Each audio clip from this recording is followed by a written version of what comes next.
Dr. Eric Kelly III and a host of phenomenal speakers from all around the globe for this 7-day virtual event that you don't want to miss. The mission of the Black Business Expo is to raise scholarship money from kids all the way from high school all the way from college. The Black Business Olympics is one of the largest Black business showcases in the world. It is an opportunity for businesses and companies to showcase their businesses globally. We are going to be giving away laptops up to $5,000 away to students. Again, I'm Olivia Appleberry, the founder of 2 Cents Finance and one of the speakers for the expo. I am so excited to see you there. For more info, go to www.blackbusinessexpousa.com or call 919-308-9090 and hope to see you there.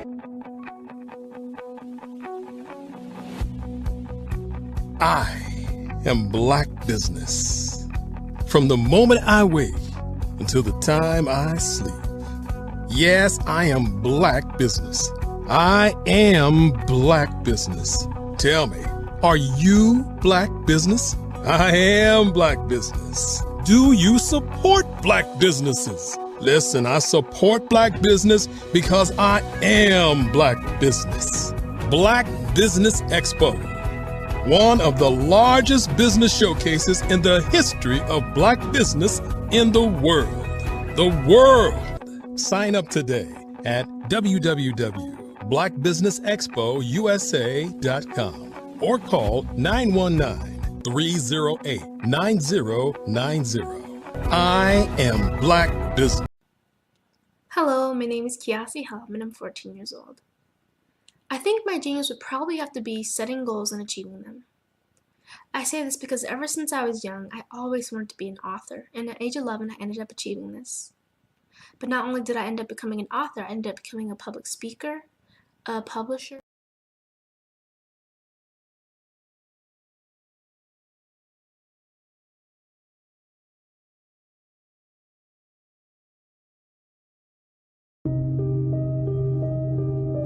The Black Business Expo is changing my life. This year, they are giving away laptops and even $5,000 in cash to students just like me. I'm Alexis, and I want to go to college to fulfill my dream of becoming an entrepreneur. Help the Black Business Expo going to www.blackbusinessexpousa.com and also becoming a vendor, a sponsor, or donating.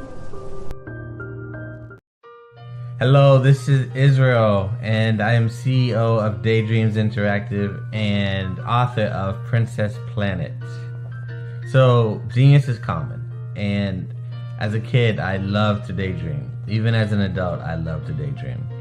And when my daughter became 6 and loved princess characters, but we just could not find the diversity that showed her, we created our own characters. So, for instance, you have Princess Nulu right here. Princess Nulu is from Uganda, and her genius is that she loves to take care of animals. She can actually even listen and hear what they say. And then we have Princess Isabella right here. Princess Isabella, she's from Cuba, and her genius is biochemistry. One day she hopes to eliminate disease. Then we have Princess Nia right here. And Princess Nia is based off of my daughter, and she wants to be the greatest dancer alive. So that's her genius. So what's your genius? My genius is my imagination. Genius is common.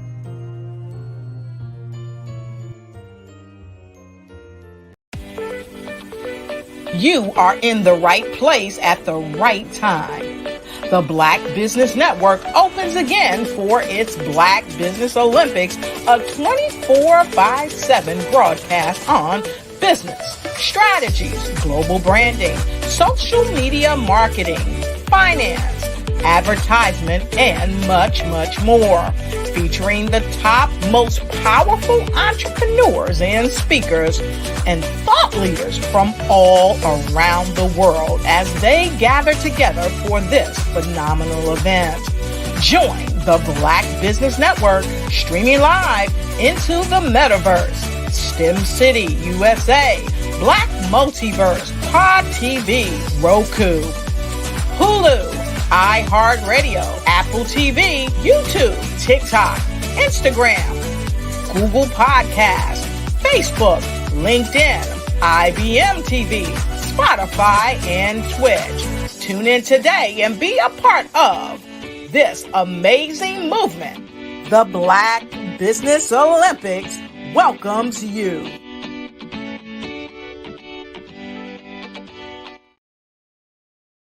Sometimes you got to hear the news from the Black perspective, and more specifically, Black publishers. And that's exactly why you have to download the HeyTie app, the largest mobile app delivering breaking news, videos, and podcasts from 200 of your favorite Black publishers. Yes, 200 Black publishers delivering news as it happens, literally all in one app. Go to HAYTI.com or download the app in the Google Play Store or Apple App Store. It's completely free, along with information that you can trust, so go check them out.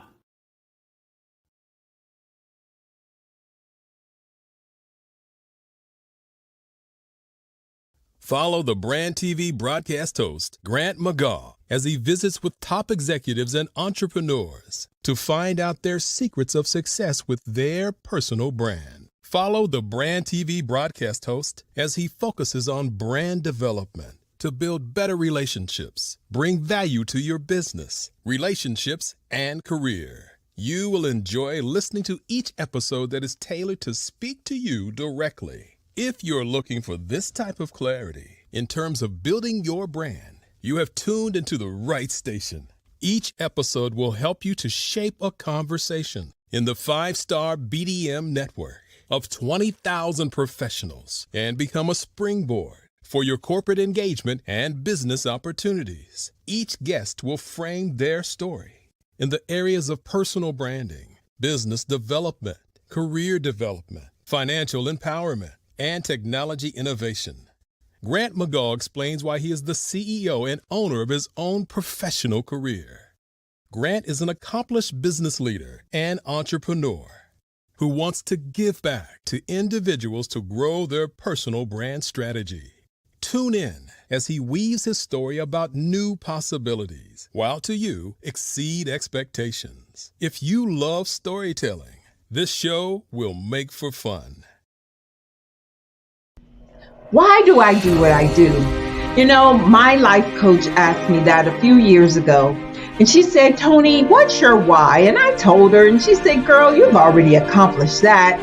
Perhaps you need a new why. Hi, Tony Harris, Amy Hoydu with Say It Said Marketing, one of your students. And just wanted to say thank you, Tony Harris, for spending so much time with me and giving me that boost in my business that I so drastically needed.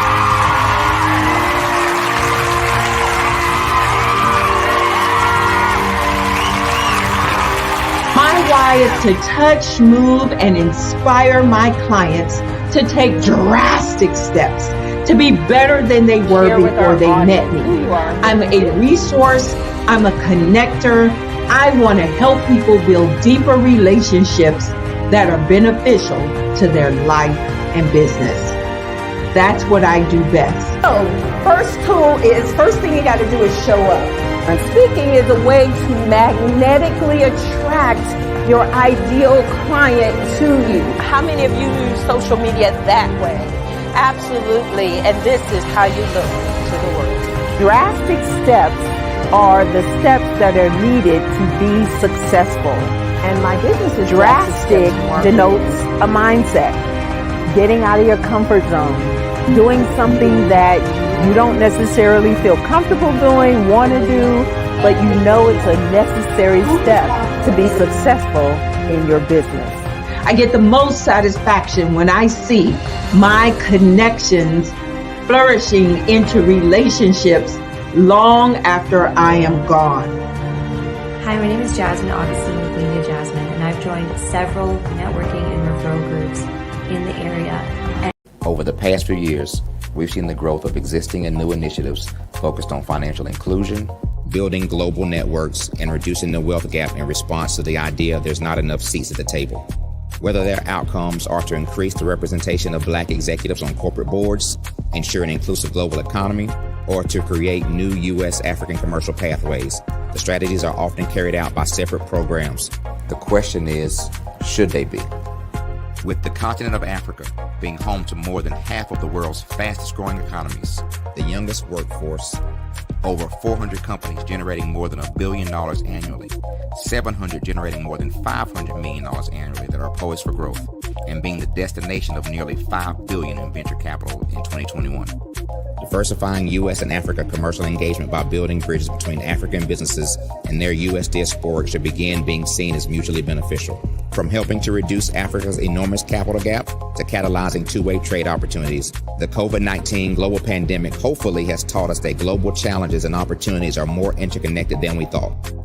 During the pandemic, African companies like Unicorn Flutterwave, insurance provider Reliance Health, ride-hailing app Yasir, and 54 Gene, the continent's first bank of DNA on people of African descent, proved that when African companies have access to networks, capital, and information, they grow big, grow fast, and create solutions that are valuable to the world. This is why Be Direct was created. We are the first U.S.-based but African-centric board preparedness and board search company designed to connect U.S. Black talent and corporations to African businesses. Unique and fundamental to Be Direct's success is our process of helping board candidates adapt their experience and networks to an African context before they're connected to high-growth companies that are looking to locally and globally scale. From our focus groups with African business execs and government leaders, we don't ignore the sentiment that business is easy, but people are hard. Having a pool of board candidates with hard-to-access networks and extensive experience across the business life cycle, including successfully raising capital, is table stakes for an initiative like this. So yes, we have that. But corporate or entrepreneurial success in the U.S. does not guarantee success in Africa.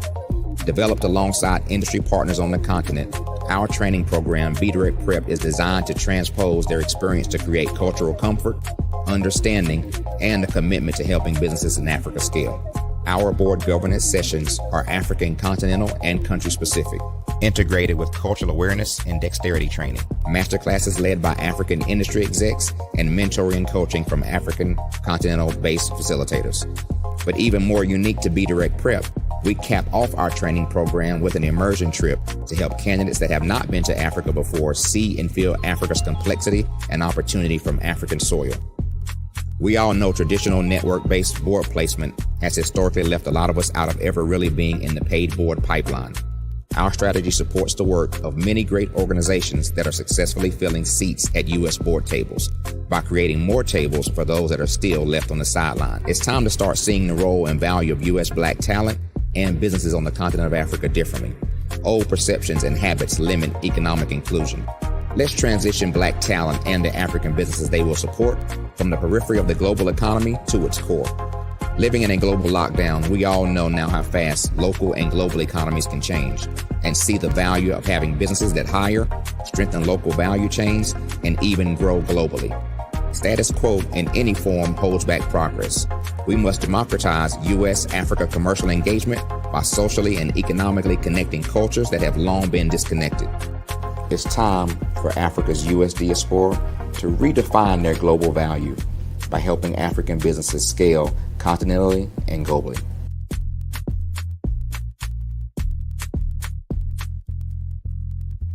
I was born in a little village on the island. I was born in a little village on the island of Haiti. many deadly diseases pounded me. It is as if they were on a mission to end my existence on this earth. I refused to give up. In 1983, I left Haiti and came to the United States of America. And I came with $5, 2 shirts. I didn't speak in English. I came to Atlanta. I got a job. I was a doorman. I was a doorman with a dream. What I used to come on stage. I'd rehearse this moment that I'm standing in front of you. That's the power of a dream. Maybe today is the day you begin acting as if you already have it. And then step out with full force. Take a risk. No condition is permanent. Don't let your situation distract you. You are chosen. You are called. You are born for a purpose in this life.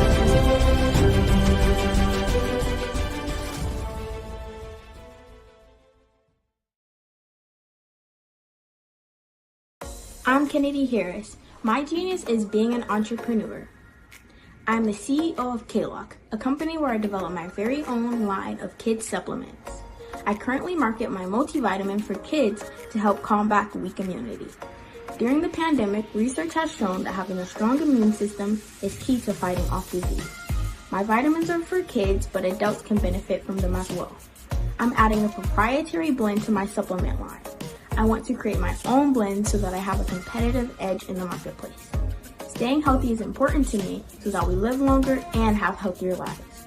My website is klockproducts.com. That is K-L-O-C-K. Genius is common.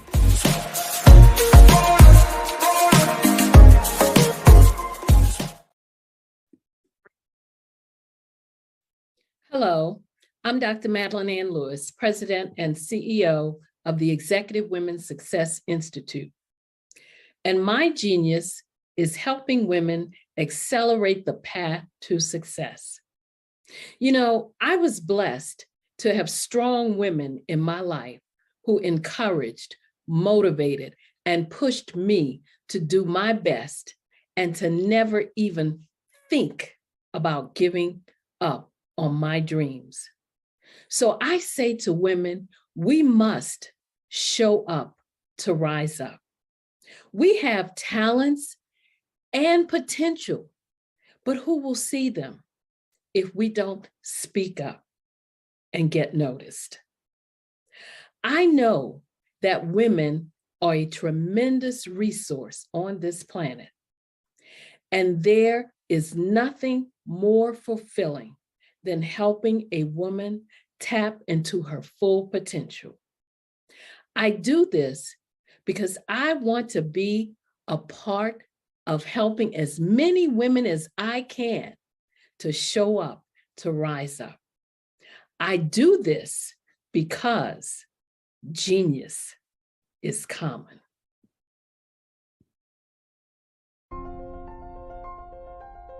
What if you could build your own city? A place where every child can find nurturing people to help them achieve their full potential.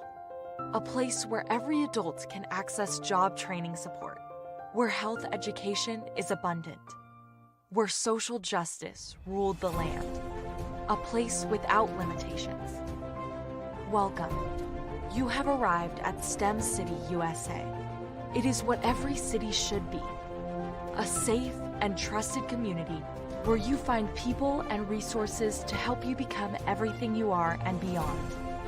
STEM City is unlike anything you have ever experienced. It is a digital twin of the world around you, only better. STEM City is about energy and soul renewal. It is more than a digital world. You can almost feel the power of live cultural events, music, and theater. STEM City promises a better future for children with caring mentors and hands-on activities with dedicated tutors to support our youth. STEM City is your passport to a healthy lifestyle with weekly events addressing our community's many issues. STEM City is your financial well-being, with helpful information on wealth management, career advancement, job training, and so much more. STEM City is the community you deserve. It is the city where your dreams can come true. STEM City USA, a place in the sky that is accessible to all who reach for the stars.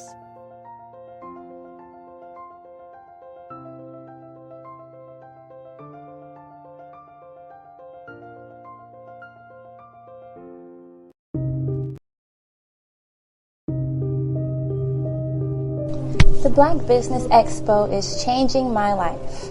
This year, they are giving away laptops and even $5,000 in cash to students just like me. I'm Alexis, and I want to go to college to fulfill my dream of becoming an entrepreneur. Help the Black Business Expo going to www.blackbusinessexpousa.com and also becoming a vendor, a sponsor, or donating.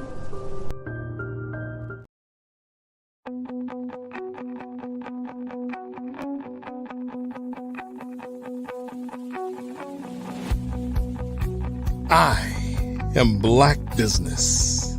From the moment I wake until the time I sleep. Yes, I am Black Business. I am Black Business. Tell me, are you Black Business? I am Black Business. Do you support Black businesses? Listen, I support Black business because I am Black Business. Black Business Expo, one of the largest business showcases in the history of Black business in the world. The world! Sign up today at www.blackbusinessexpousa.com or call 919-308-9090. I am Black Business.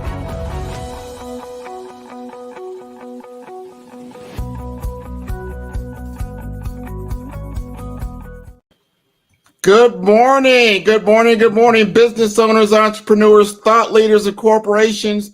Welcome to the Black Business Network.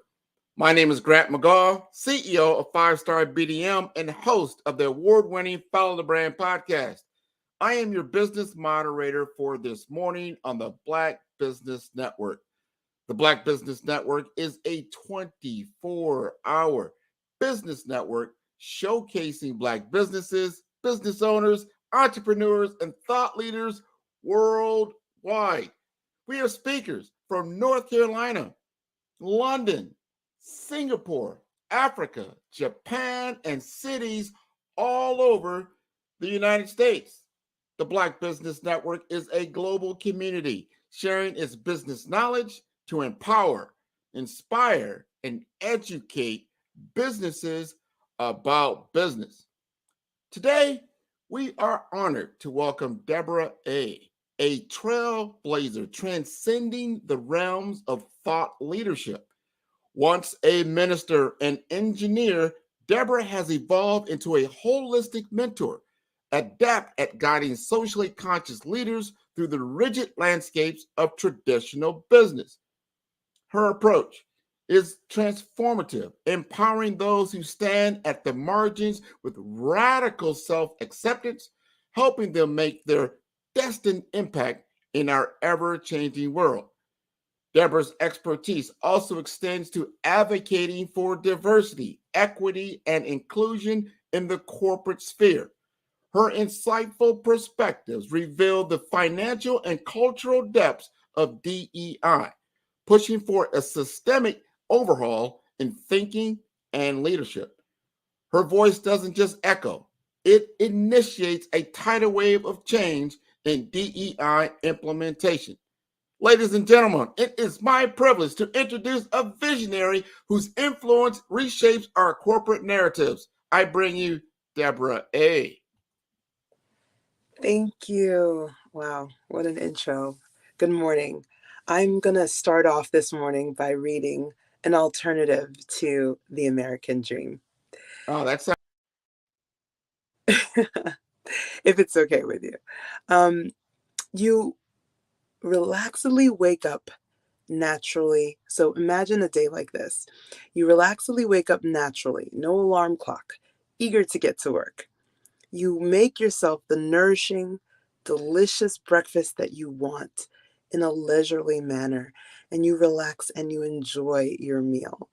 You open your email to see multiple messages of gratitude and appreciation from people that you've served in the previous days.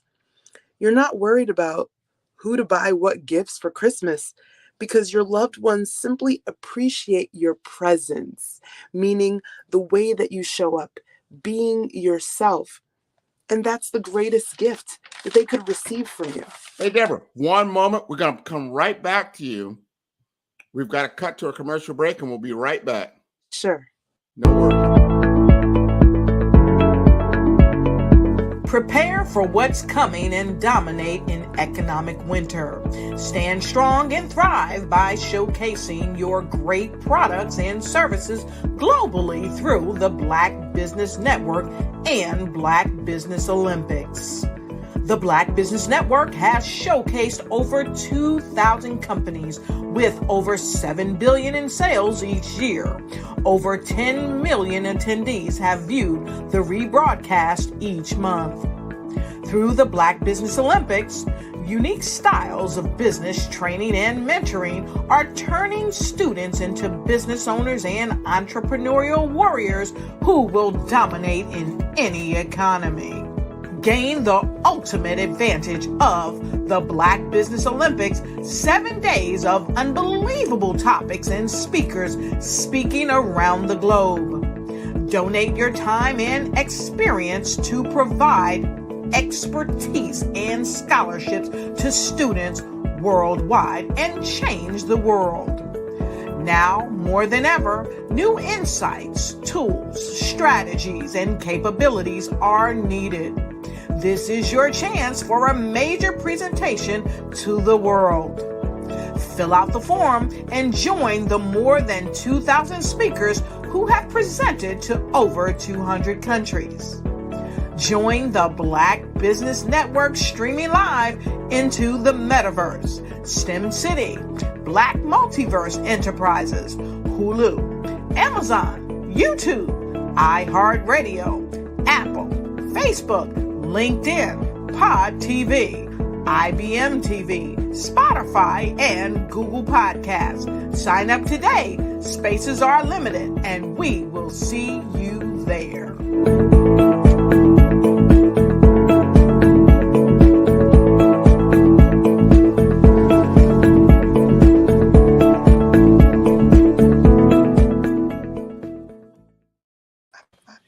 All right, we are back, Miss Deborah.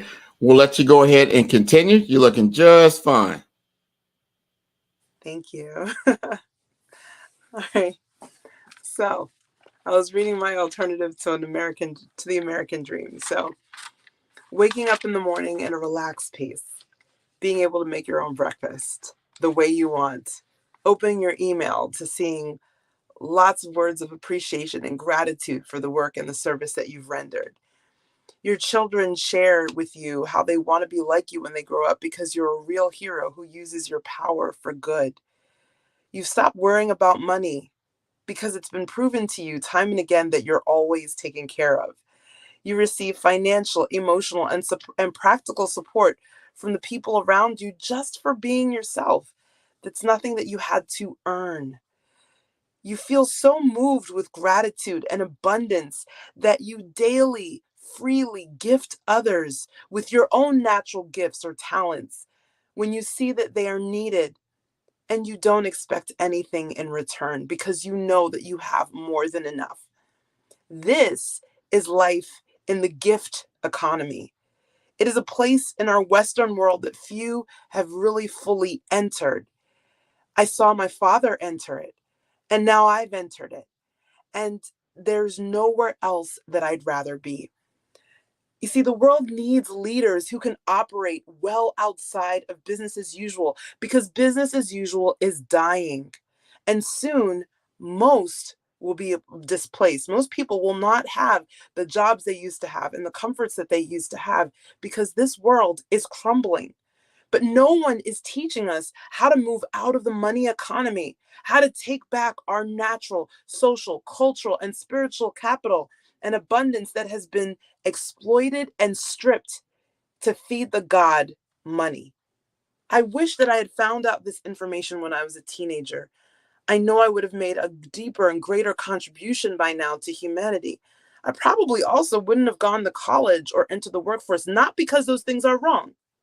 There's nothing wrong with those things, but because they did not support my genius. And what is my genius? My genius is helping people to shift the way they see themselves and the world around them. So let's talk, when we're talking about shifting the way you see yourself, let me introduce myself. My name is Deborah A., and I am a holistic leadership mentor. And I am here on a mission. You see, right now, the world is in a meta crisis. And the only thing scarier than what's actually happening is the fact that most people just don't know just how close to complete collapse we're at.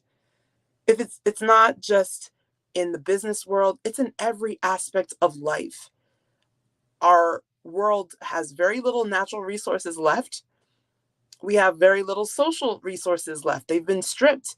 Now everyone's hooked to their phones, and we've lost our sense of community, both as in towns and in families, but also on a global scale. We've lost a lot of our sense of community. We feel isolated, even though we're more connected than ever. So right now, this meta crisis that we're finding in every aspect of life is largely contributed to by business. And when I say business, I mean business as usual. Business on its own as a concept is a beautiful thing. We're here in the Black Business Network. However, most of the business as usual practices that we've been taught or we've adopted are actually corrupting our planet, corrupting our world, corrupting our quality of life, which is why you can see someone who's aspiring to be a CEO of a Fortune 100 company, and yet they have all kinds of health and social crises. Their family life is a mess. Maybe their health is a mess. That shouldn't be, right? It should be that business helps us to be healthier and happier and have more full lives, not that it erodes the quality of life. But we talked about this a little bit the last time I was here. I talked about why the money system has eroded our quality of life, not just for humans, but for all life forms on the planet. So I'm preaching to the choir here. I'm not going to go deep into it, but I'm here to call our attention to how we can either contribute to that, the death of our well-being, or to life-enhancing systems. It's not that difficult. So just imagining that day that I read to you at the beginning, an alternate to the American dream, the dream that I have and that I'm living now, of living in a place of abundance and of being in the gift, whether or not I'm making six figures. So some of the things that I mentioned, if you want to be in an alternate to the American dream that's destroying our planet, there's a couple things that need to be there in place so you can check and see if this is you. First and most informally, you have to want to be the change. If you don't want things to change, if you want things to stay the same, or if you want things to be comfortable for you in our current status quo world, then this isn't for you. If you're not willing to look and see that 99% of the solutions that we have out there are actually part of the problem and are contributing to the problem, greenwashing, misleading advertising, and so forth, then this isn't for you either. You need to be willing to prioritize service over comfort. Doesn't mean that they're mutually exclusive. We can be comfortable and be of service, but there are going to be times when we're going to need to make a choice as to which one is more important to us. So if we prioritize comfort over service, then this isn't for you. But if you're someone who wants to leave a legacy, who wants to be a responsible and generous and benevolent ancestor for the 7 generations to come after you, if you're someone who wants to live a life of contribution, then this is for you. If you are open to unconventional methods to accessing what is yours to do. So I'm not a big fan of saying everyone needs to recycle, everyone needs to eat less meat, everyone needs to drive and whatever. That's not me, because obviously I'm not everyone. You're not everyone. But each of us has something to do. Each of us has a unique, irreplaceable, and vital contribution to the world that we want to see. So the last requirement for this information to be applicable to you is that you need to be open to trusting yourself more than external authorities, the bank system, the news, being able to trust your knowing, your intuition, your wisdom, the inner wisdom that you have more than external authorities, myself included. I don't see myself as an authority, but if you see me as an authority, trust yourself more. That's something that you need to have. So if you're open to that, to being the change, to prioritizing contribution over comfort, to being open to alternative ways to accessing what is yours to do, and to trusting yourself more than external authorities, well, then this is going to really be supportive for you. So a little tiny bit about me. I am a trained architect and engineer. However, I had to, at some point in time, step back and away from those careers. Now, both as an employee and as an entrepreneur, I've had the opportunity by this point in time to be able to be a multiple six-figure earner. However, I walked away from those paths. And while I'm not making six figures right now, I don't believe that there's anything wrong with making six figures. It's just that I understood that the way that I was going about it just was in complete dissonance with what my calling was here to do. So that's one of those examples where I started to trust myself more than the external authorities who told me how I needed to be, how I needed to work, and how I needed to show up. And instead, I trusted what was coming forth from within me. So right now, I'm a member of what is a small group of geniuses from around the world called the Future Earth Foundation. And we are here working to create the infrastructure needed for a post-capitalist world, for a world when all of these systems that we're leaning on so heavily right now collapse and crumble. How do we learn how to not just survive, but thrive through times of great uncertainty? The pandemic made it clear for us that we're not going back to the old normal, and that those old ways, they don't work anymore. People are quitting. People are changing the way that they show up in their lives. And unfortunately, we're just not getting enough guidance in how to navigate through uncertainty in a way that actually sustains life on the planet. So that's what I'm here to change. See, one thing that I shared the last time too is that business as usual was built on slavery in every aspect. Literally, and right now, energetically, we are still slaves. We're not free. Because if we stop going to our job, if we stop hustling as entrepreneurs, if we stop pushing ourselves in ways that don't feel natural and healthy for us, if we stop doing that, what happens? Even when we do take our breaks, even when we do take our vacations, even when we do things that are relaxing, often it's not enough, right? And often, even in our break time and our rest time, unwittingly, unknowingly, we often are contributing even more to the destruction of our commons. So what can we do about that? I've mentioned that the root cause of many of our societal ills is scarcity. And scarcity comes from our fiat money system that is based on debt. Money is written to existence by creating more debt. So we're always in debt. And even when we ourselves may not have credit card bills, we may not even be paying a mortgage, we're still paying for that debt in the services and the goods that we purchase. So this is all kind of in a myth world. It's all kind of an illusion, because the real nature of life is abundance. The real nature of life is that we all have more than enough. There's more than enough on this planet to sustain all of us. But we need to shift the way that we see the world around us, which is where I come in. This is my zone of genius. And this is what I'm here to make simple and not complicated for you, so that you can actually start to use it. So one thing that I want to share is that if you're wondering, like, what's the point of shifting my perspective? Like, it's too hard. There's too many people around me. Well, here's where I want to come back to prioritizing contribution over comfort. There's no way that you can bring your greatest contribution to life, what is uniquely yours to contribute to humanity and to the planet, if you are still feeling the slavery of business as usual, if you're still feeling stuck and tight and in fear. And I'm not saying this in judgment, because I feel it too. I feel the fear every day too. I feel the tightness every day. But I'm just making different choices about how I respond to that. And I'm not letting it stop me from doing what it is I'm here to do. And this is my encouragement for you, is to not let it stop you from doing what you're here to do.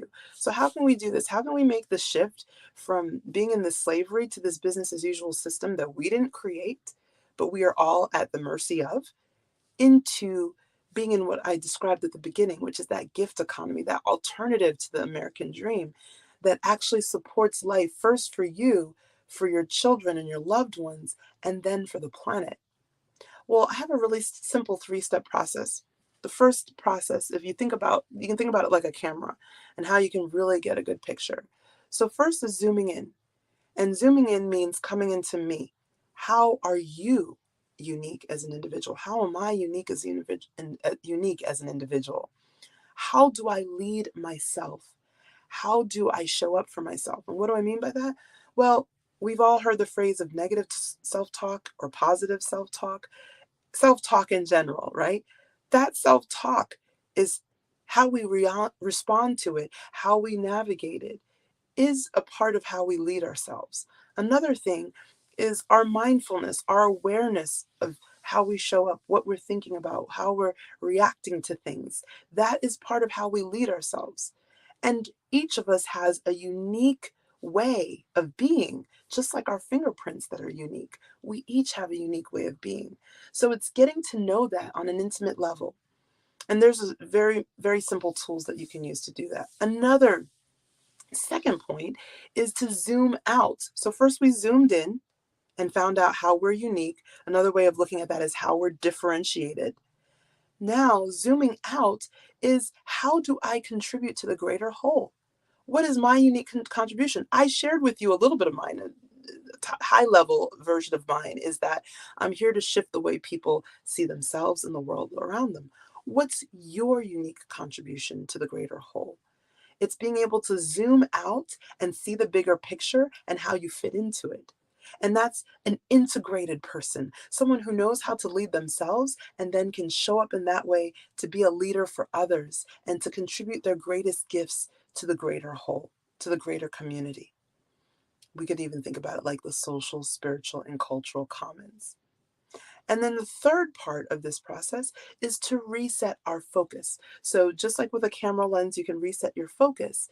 Resetting our focus as individual leaders is resetting our priorities, because our priorities are what we focus on, right?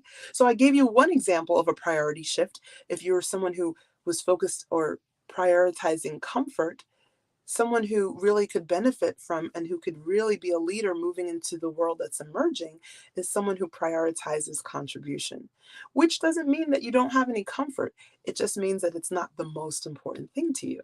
So any culture, if you look at Native American, if you look at different West, South, and East African and North African cultures, if you look at indigenous peoples in Europe and in Asia, you will find that the deep indigenous wisdom, they always have their priorities right.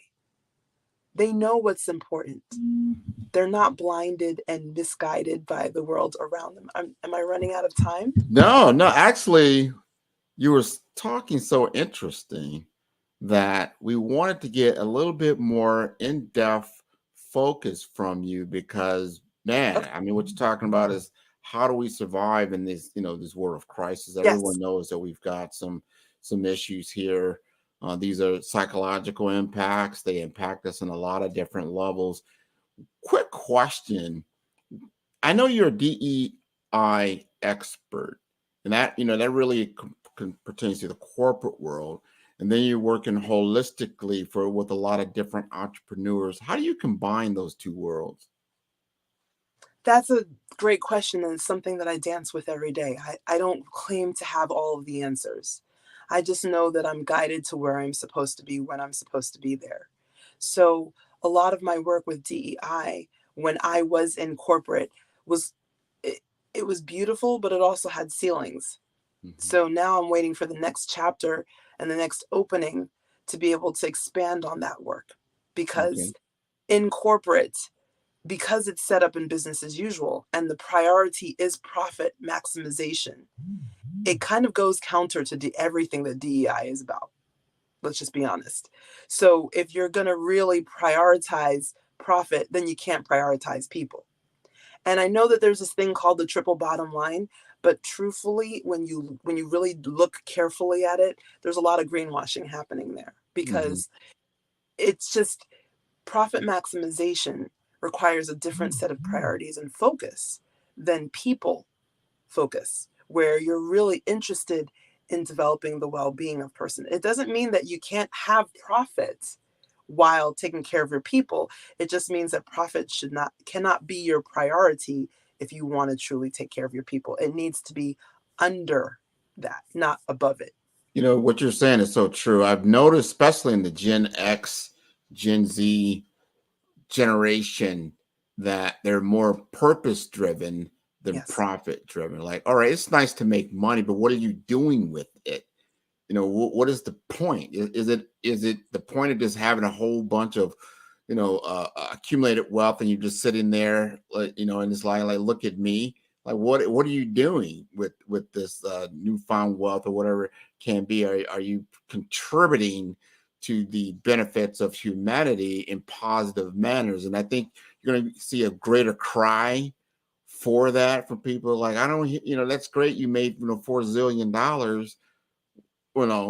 because that's what you're talking about. If you take in a world of scarcity, and then you just bring it to the few, those few don't survive too well without the many. So if you're not reinventing, or I would say reinvesting in people in positive manners, the accumulation of wealth has no meaning. So I agree with you. Agreed. So one other question I have for you. I want to understand more. If somebody wants to get involved with you from a business standpoint, like, hey, you know what, Deborah A., I feel you. I see what you're talking about. How can you help me in my walk in life? Well, that's excellent. Thank you for that question. So, at first, for an individual, the best place to start is that zoom in that we talked about just a moment ago, which is just to get to know your own personal leadership styles. So I offer holistic leadership style assessments that are very low commitment, but help you to start to get to know your own personal, unique leadership style that's unique to you as an individual. And then I also, in that leadership style assessment, I help you to apply it to your work. So whether it's that you have your own business, or you are on a mission, you're on some sort of, community-based project, whatever it is, we will find a way to get you started, to get the ball rolling of making your unique contribution, while at the same time honoring your unique way of showing up in the world. That's a great place to start. Now, for business leaders, I don't say owners anymore, because we're really trying to move away from slavery in all its forms. So for business leaders who have employees, who have teams, we would start the same way, but in parallel to me helping the individual leader with their style, their leadership style, I would also start working with whoever is their HR liaison, or whoever are facilitators in their company. And I work with them in a really, really simple process that they experientially will learn after 6 to 9 months. They will be able to facilitate this process long after I'm gone in the company, and help everyone in that company to feel psychologically safe, to build a truly trustworthy brand and community and company, and to be able to make their own unique contribution in the world. So it's not to say that you're going to axe your business, but that you're just going to align it better with life supporting and life enhancing systems. And you will know that is specific to you and your company, what you're here to contribute to the world. You will know that. It's not going to be something, I'm going to give you this model and you follow it. It's going to be something that you will be guided to see, okay, this is what's right for me and for my company. And you'll be able to be flexible, resilient, and dynamic enough to respond to our continuously changing times. I like that. A purpose-driven business. That what you're doing is for a very specified, very detailed understanding of the purpose and the business problem that you're solving with community impact. I like that. I like that. I like that. Just real quick, because now we've got a few minutes left. What was your epiphany in your life that led you to this understanding and this calling? Thank you for asking that. That's a really good question. And it's not really easy to pinpoint to one thing. I've always, since I was a little girl, I've always not fit anywhere. My parents are West African. I didn't really fit with the West African peeps. I didn't really fit with the African American peeps. I didn't fit with my white colleagues in school. And it was always this place of like, where do I fit? I don't belong in any of these stories. I didn't belong in my religion and my career. But what I ended up seeing was, because I was always looking for how to belong, belonging was a huge theme for me. Learning how to create belonging for myself, and then also trying to see how I could belong with others, because both are necessary. You can't have one without the other and think that you're really belonging. That really pushed me on that quest to find those few times when I felt safe somewhere, or those few times when I felt like I belonged. What was different? So that's really what started me down this path. And I just found that I belonged with the people who were like, hey, we're in a meta crisis and nothing is working. None of these systems ever worked. And we've all sensed it. Everyone in this mindset has sensed this for most of our lives, but we always were the odd man out, the black sheep, the weirdo, and so now we're finding each other and we're coming together because we realize now what our purpose is on the planet is not to be weirdos. It's to be bridges from the old to the new. It's to help guide the leadership and to help support life enhancing systems so that our humanity doesn't have to cease as a species on the planet, for us to be able to thrive and to be able to support life again. Wow, I like that. And I've been talking about what I sense. I've been around for a couple of decades, right, and seen certain things. And I do like that we need a shift. We've got to find that. And I think we're going into a cultural renaissance, the better understanding that's going to infuse people with purpose.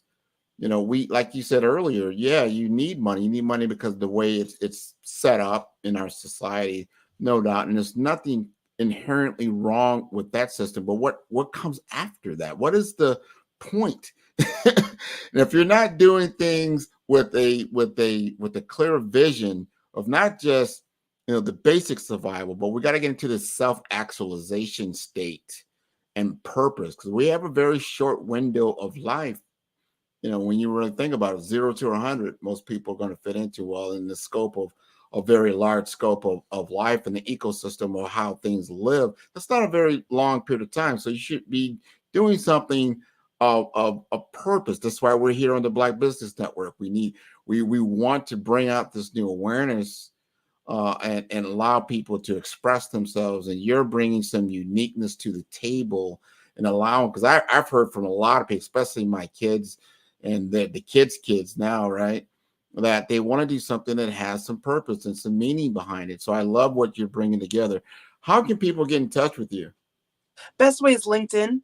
My handle is The Real Deborah A. So TheRealDeboraha. That is my handle, and you can find me on LinkedIn. That's the best place to connect with me. Also occasionally on Facebook, but not really as much, but the same handle, The Real Deborah A. And really what I wanted to encourage is for people to read No Bad Parts and Sacred Economics. Those are two really powerful books. No Bad Parts is by Richard C. Schwartz, and Sacred Economics by Charles Eisenstein really kind of lay out the background and give really great examples for what I've shared very forcefully today here, because I think that that's important for people to not just take my word for it, but like really look into it for themselves and see there's other ways of showing up and being that we're never told about. No, that's wonderful. And I thank you for sharing that on the Black Business Network, the Black Business Olympics. This has been great. Thank you for giving us our morning coffee. This has been wonderful. Genius is common, and I'll see you on the other side. Thank you. Wonderful, wonderful, wonderful vision. The Black Business Expo's mission is to raise funds for high school seniors going to college or K through 12 entrepreneurs. This expo is a fundraiser for students. You may go to www.blackbusinessexpousa.com to donate to the scholarship fund, or use the Cash App that's on the screen below, and that's $BBXUSA. Our goal is to give laptops and up to $5,000 to 10 students. Students can register online at www.blackbusinessexpousa.com. Every dollar counts, so we want to remind you to donate to the scholarship fund. We want to thank our Black Business Expo USA sponsors for November 2023, NC100, Moody Capital Partners, Suede Soul, Lotus Rocher Coaching and Training, Carolina, Virginia Minority Supplier Development Council, Step Management, Barbara H. Smith, LLC, The Hello LLC, 5-Star BDM Media, Margie McLean Foundation, Genius is Common, Earth Essentials, Milani Shiny Global, Executive Women's Success Institute, The Quality Coaching Company, Superwoman Business Services, Creative Force Studios, Lee Entertainment, Artistic App Design, Black Business Expo USA. Genius is common, and I'll see you on the other side. I'm Ramon Ray, founder of Smart Hustle Magazine and smallbiztechnology.com.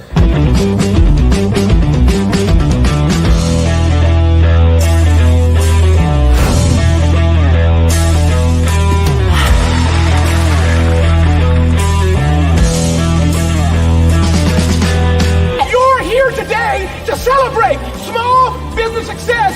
Stand up on your feet. You rocked the house. Hey, thank you. It was amazing. Didn't we learn? For me, success comes from failure. One thing not to do is shake somebody's hand like this.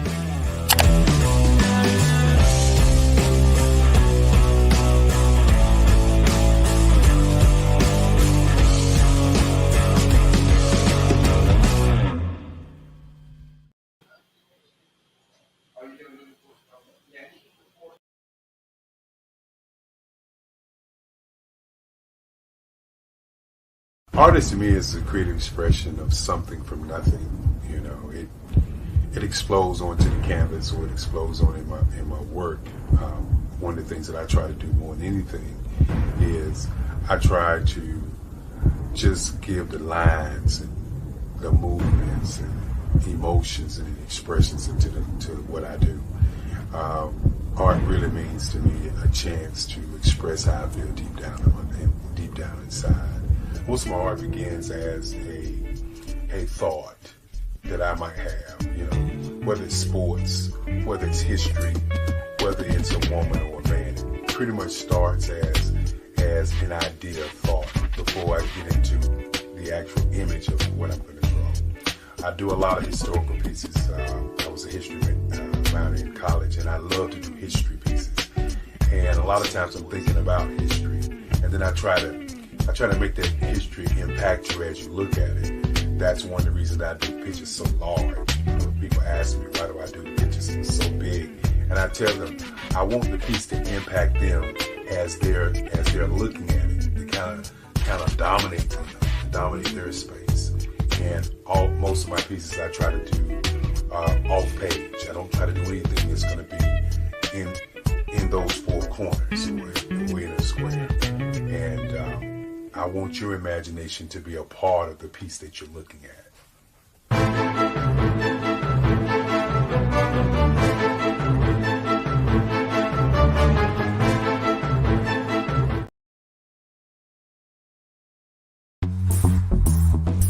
Attention all entrepreneurs and companies. Are you looking for reliable and efficient virtual assistants and back office support to help you manage your business tasks? Look no further than Superwoman Business Services.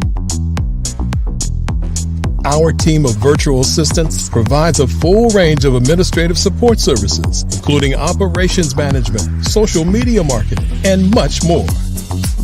We also offer website design services to help you create a professional online presence that reflects your unique brand. In addition to administrative support and website design, we offer business development and structuring services to help you grow your business and achieve your goals. We'll work closely with you to identify areas of improvement and develop a customized plan to help you reach your full potential. At Superwoman Business Services, we understand that running a business can be overwhelming and time-consuming. That's why we're here to help you fly high and achieve success. Our virtual assistants are highly skilled, experienced, and dedicated to providing you with the support you need to thrive. Come fly with us and take your business to new heights. Let us help you become the superhero entrepreneur you are meant to be.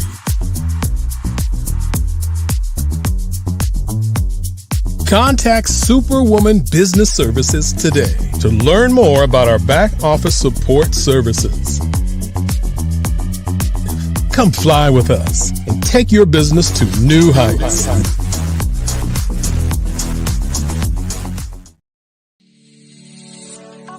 Did you know that our black dollar only lasts for 6 hours in our community? Yet other communities, their dollars last for 19 to 30 days. The Black Wall Street Nation. Black Wall Street Nation. Yes, that's why we created the Black Wall Street Nation. Black Wall Street Nation is a centralized directory available to all black businesses across the world. It was created for businesses like you, the ones that want to start and the ones who have a dream that have already started, such as businesses like Drop in a Bucket Productions, Valito Foods, Sugar Tea Branding Firm, All the Dazzle, Bun Cakeaholic, Miss Riot, and you.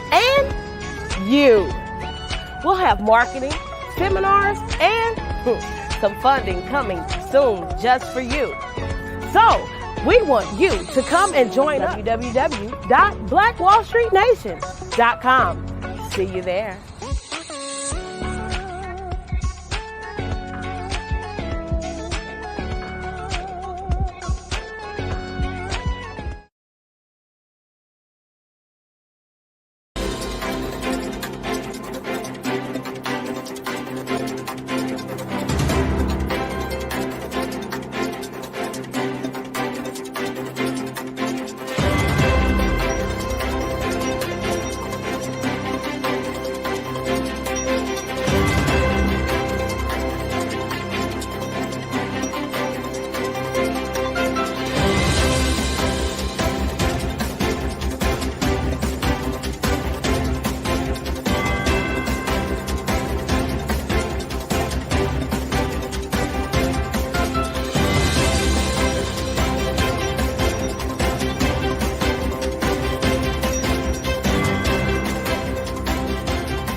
Dr. Eric Kelly III and a host of phenomenal speakers from all around the globe for this 7-day virtual event that you don't want to miss. The mission of the Black Business Expo is to raise scholarship money from kids all the way from high school, all the way from college. The Black Business Olympics is one of the largest Black business showcases in the world. It is an opportunity for businesses and companies to showcase their businesses globally. We are going to be giving away laptops up to $5,000 away to students. Again, I'm Olivia Appleberry, the founder of 2 Cents Finance and one of the speakers for the expo. I am so excited to see you there. For more info, go to www.blackbusinessexpousa.com or call 919-308-9090 and hope to see you there.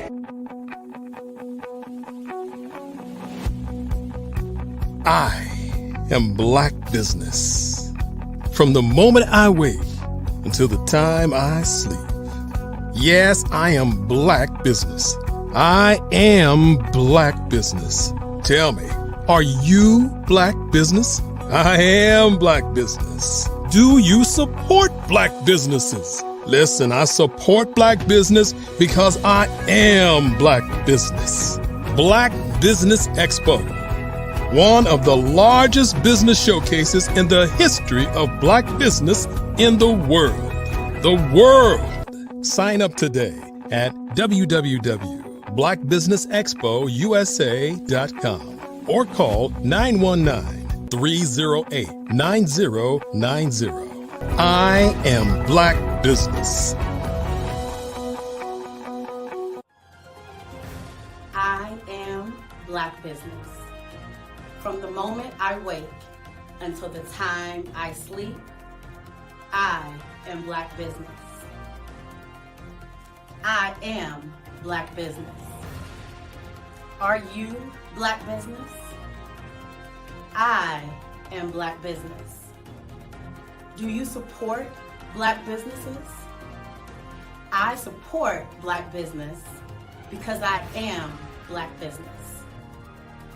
Black Business Expo, one of the largest business showcases in the history of Black America in North Carolina.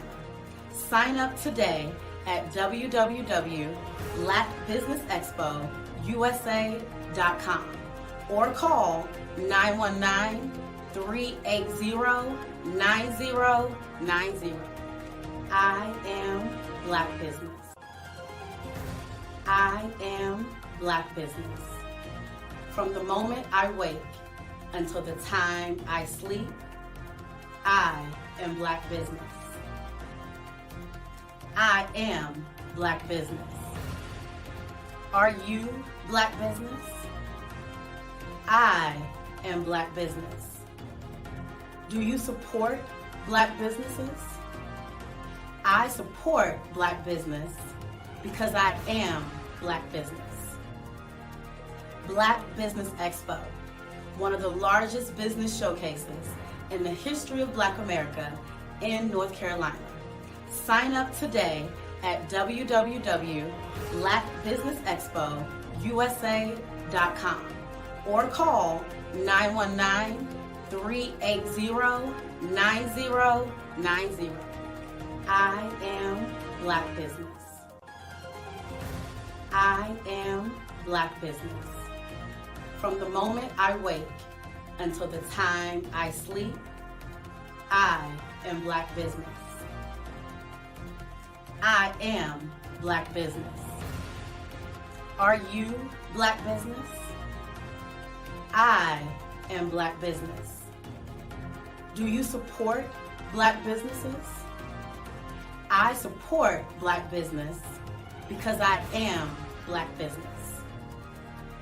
Black Business Expo, one of the largest business showcases in the history of Black America in North Carolina. Sign up today at www.blackbusinessexpousa.com or call 919-380-9090. I am Black Business. I am Black Business.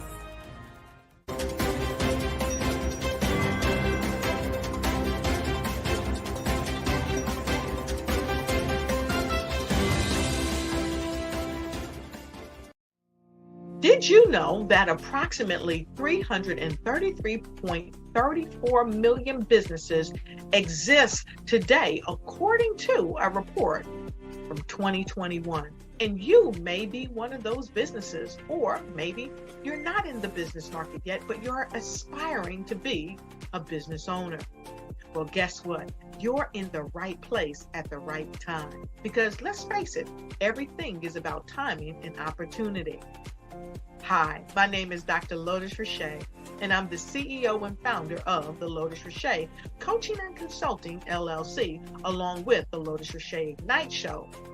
15 minutes of success with Dr. Lotus Richey, as well as books to boom your business and bring who you are.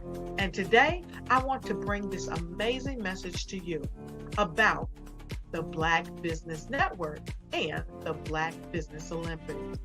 See, the Black Business Network and the Black Business Olympics is designed to help people just like you, that's right, that look like me, to take their business to the next level. Not just in your front yard or your backyard, but globally.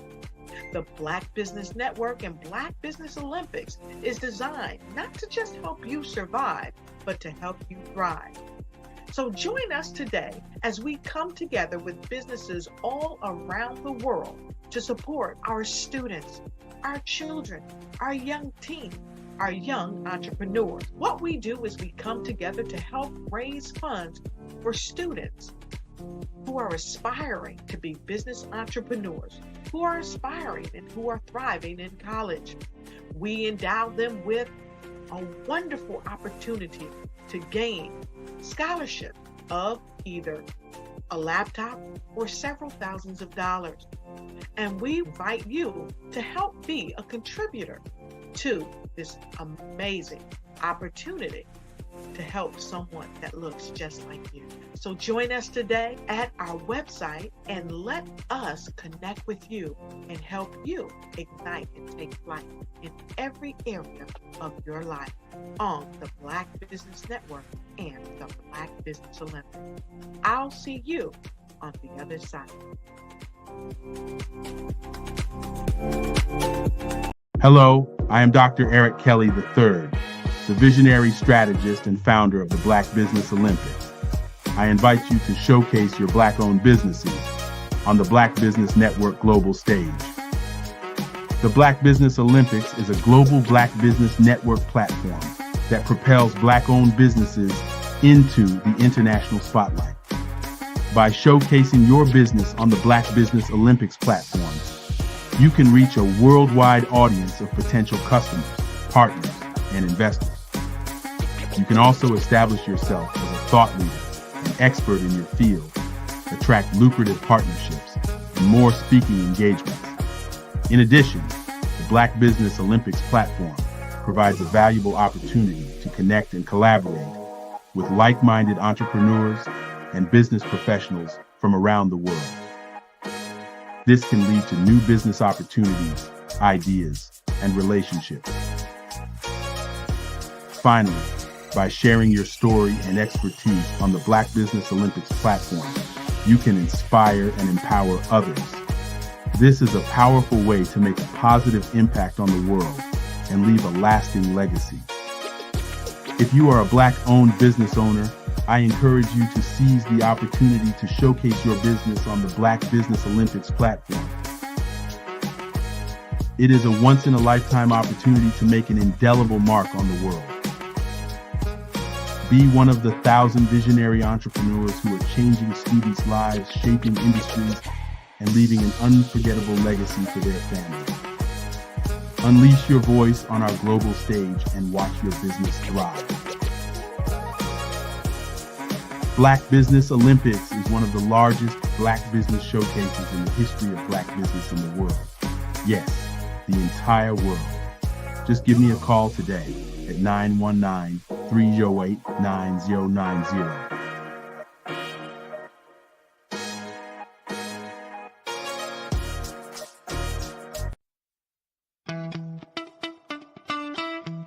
How many times have you been asked to help someone you didn't even know, a student, a business entrepreneur, or did you ever even ask, where did they end up?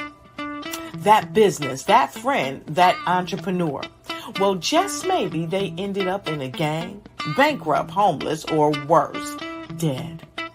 Maybe they turned to crime, drugs, and alcohol. Did you ever wonder? Did you destroy their dream, or was your life always so easy? At the Black Business Olympics, we started a movement to help students complete. Give them hope and foster success. Help them to leave their dreams of providing laptops, computers, and up to $5,000 in scholarship funds.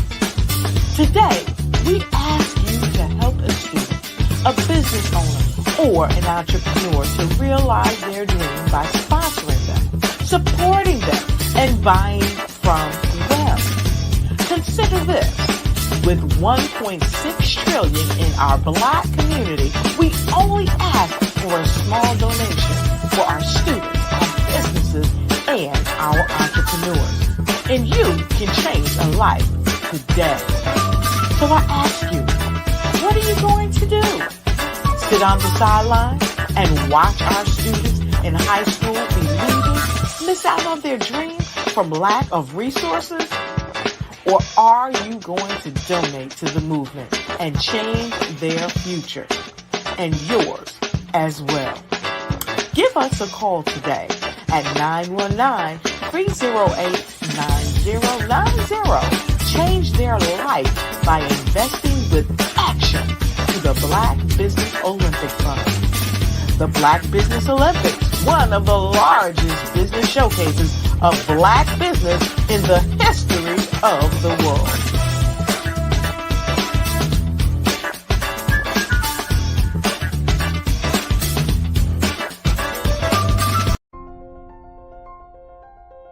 What if you could build your own city? A place where every child can find nurturing people to help them achieve their full potential. A place where every adult can access job training support, where health education is abundant, where social justice ruled the land. A place without limitations. Welcome. You have arrived at STEM City USA. It is what every city should be. A safe and trusted community where you find people and resources to help you become everything you are and beyond. STEM City is unlike anything you have ever experienced. It is a digital twin of the world around you, only better.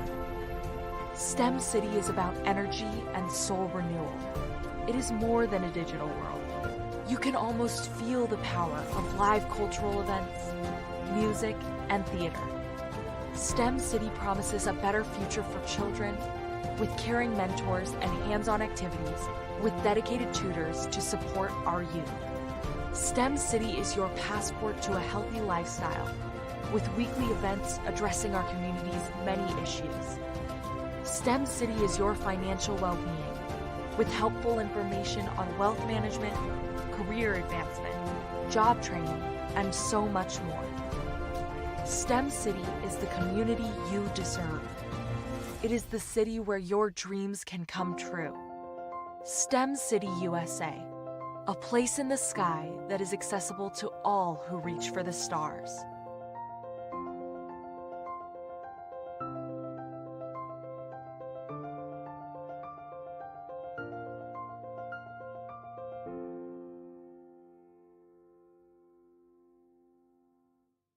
Absolutely. So our coaching program help people that have the lack of time, that lack strategies, and lack the confidence to go after their dream life. So we help them implement tools. We help them implement, I love to leave the inherited lack of finances or the education behind finances. But it wasn't until I lost my firstborn, my only son, that life changed for me. And where I was going after it all, living the corporate life, hit my 6-figure income and living in my dream house with my dream man, driving my dream car. Wow. I nearly lost it all when I lost my son. And so I realized it only takes one financial catastrophe that can change your entire life. That's what made me start All New Beginnings. Because no matter what's going on in life, there's a new beginning. And because of that, we develop a program called Wise Minded. My little slogan is, don't just dream it, let's live it. If they want to connect with you or work with you, what is the best ways for them to be able to do that? Well, for my social media guru, you can connect with me on every single social media platform as Tanya T. Wallace.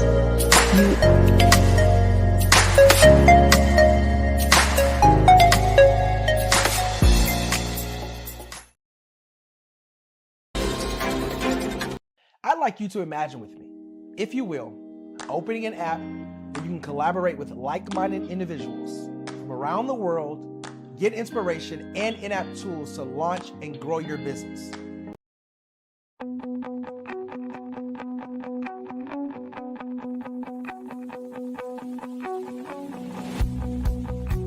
I am Black Business. From the moment I wake until the time I sleep. Yes, I am Black Business. I am Black Business. Tell me, are you Black Business? I am Black Business. Do you support Black businesses? Listen, I support Black business because I am Black Business. Black Business Expo, one of the largest business showcases in the history of Black business in the world. The world. Sign up today at www.blackbusinessexpousa.com or call 919-308-9090. I am Black Business.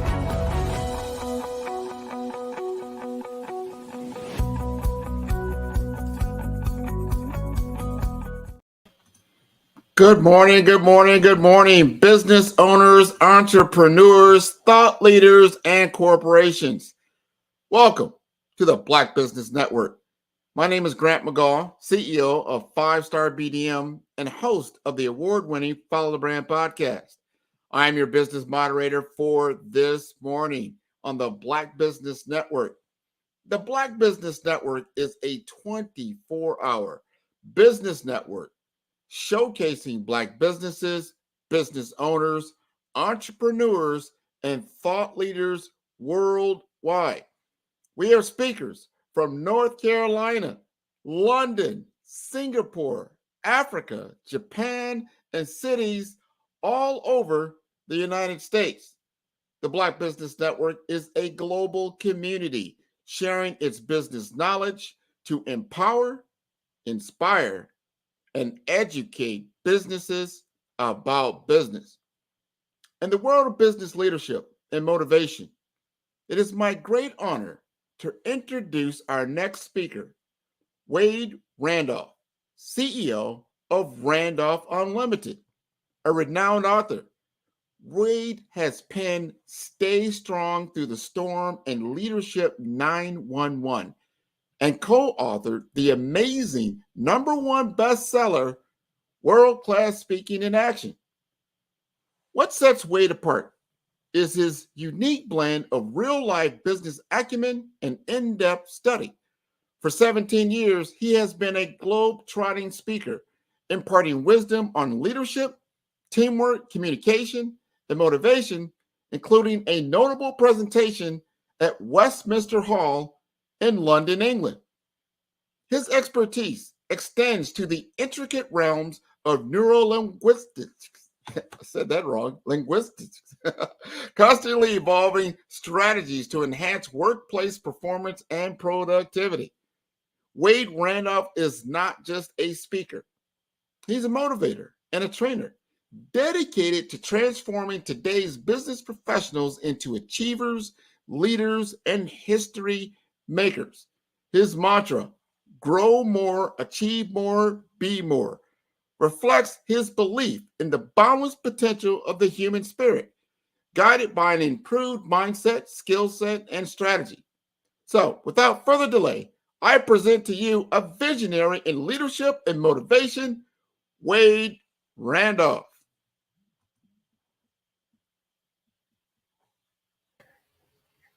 Good morning, Grant. How are you? I am doing wonderful. Wade, how are you doing? Very well. So let's dive right into neurolinguistics programming, and we'll come back to that. Oh yeah, I'm gonna let you say that. That definitely was a tongue twister for me. And I'll join you a little later in your presentation. Genius is common, and I'll see you on the other side. Excellent. So good morning. My name is Wade Randolph, Randolph Unlimited professional training and speaking company. I specialize in helping small business owners increase profit, performance, and productivity in their company. Peter Drucker, a few years ago, said the 3 most important words to business owners that we all must listen to and almost take time to understand. Right now, we're in different times. We're in the times of change, challenge, and overwhelming complexities. Please write that down. We're in the time of change, challenge, and overwhelming complexities. Here's a question to you. Have you noticed the changes in your business? Are you going through challenges? And what about the complexities that you are encountered? I have a lot of business clients that now business has become more complex, more competitive. And since COVID, they're wondering, how do they take their business to the next level? Are you wondering that? And the number one thing that we need to do to overcome change, challenge, and overwhelming complexities is to look at how can we become better leaders. I wrote the book a few years ago, Leadership 911, How to Lead During Times of Change, Challenge, and Overwhelming Complexities. So I want to share with you some insights, some thoughts of how to take your business and you personally and professionally to the next level. Now, what is leadership? I want you to write that down. What is leadership in your words, in your thought, and even in the business that you run? You see, there are several definitions for leadership, but here's one that I've come upon and I've stuck with for years. It was penned by a sixth president of the United States, and you probably don't even recognize it or know him, John Quincy Adams. And Adams said, if I can help a man or a woman do more, achieve more, or become more, then you are a leader. So here's the question you must answer. In your business and even in your personal life, who are you helping become more? Who are you helping do more? Who are you helping achieve more? See, here's what I tell my clients, and even when I do my presentations, that we all have what's called an energy signature. An energy signature. And that energy signature is that when you bring your talents, your abilities to the forefront, then you're becoming an example to people of what they can do instead of warning of what they can't do. You're becoming an example instead of a warning. And that is the true essence of a leader. When you can be an example to people of what's possible for them. See, a lot of people suffer from, please write this down, possibility blindness. What are you blind to? What is it, the area that you need to improve upon? What's the area that you can expand beyond? What's the, as Brian Tracy says, how can you get out of your comfort zone and go into your danger zone to bring out the more of you? And I think more than ever, more in this time, we need people that are willing to stand up and say, let me be an example. Let me be a leader. Let me be a person that will make the difference. Let me be a person that will take my company and the people to a different path. What's the path that you're willing to venture on that will make the difference of how you as a business owner and how your company will excel to be different in 2023, that you'll make a difference, more profit, better performance, and better connection in 2024.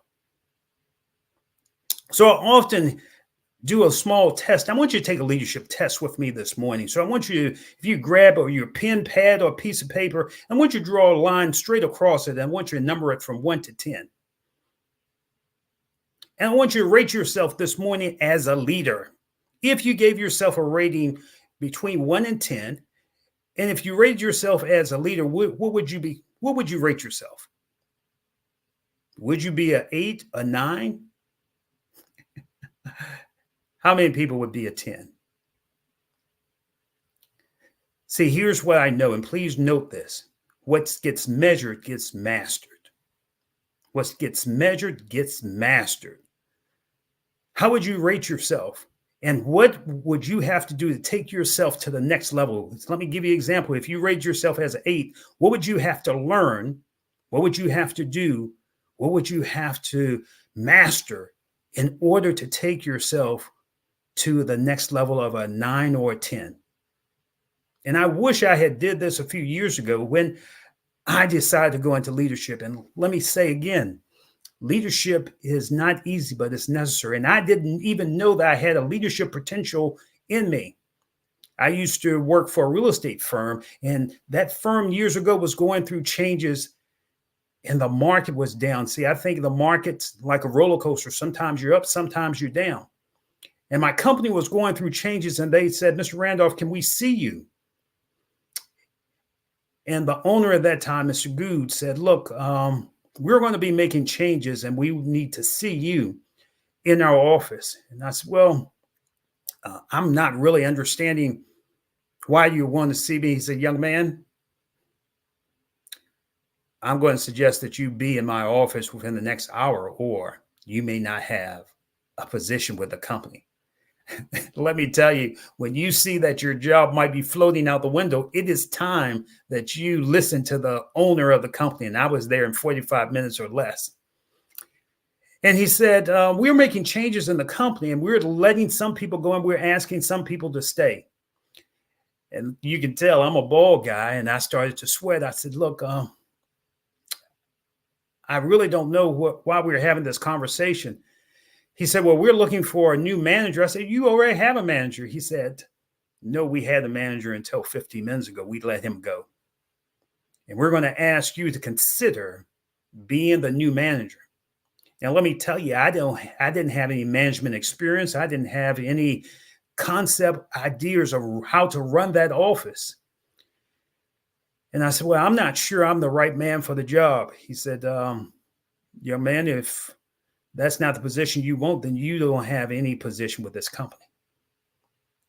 See, sometimes you're going to be put in an awkward position that you've got to make a real tough decision at that moment, at that time, even that you don't see yourself having the skill. And I said, let me, I can't answer that right now. Give me about a few minutes to call my wife.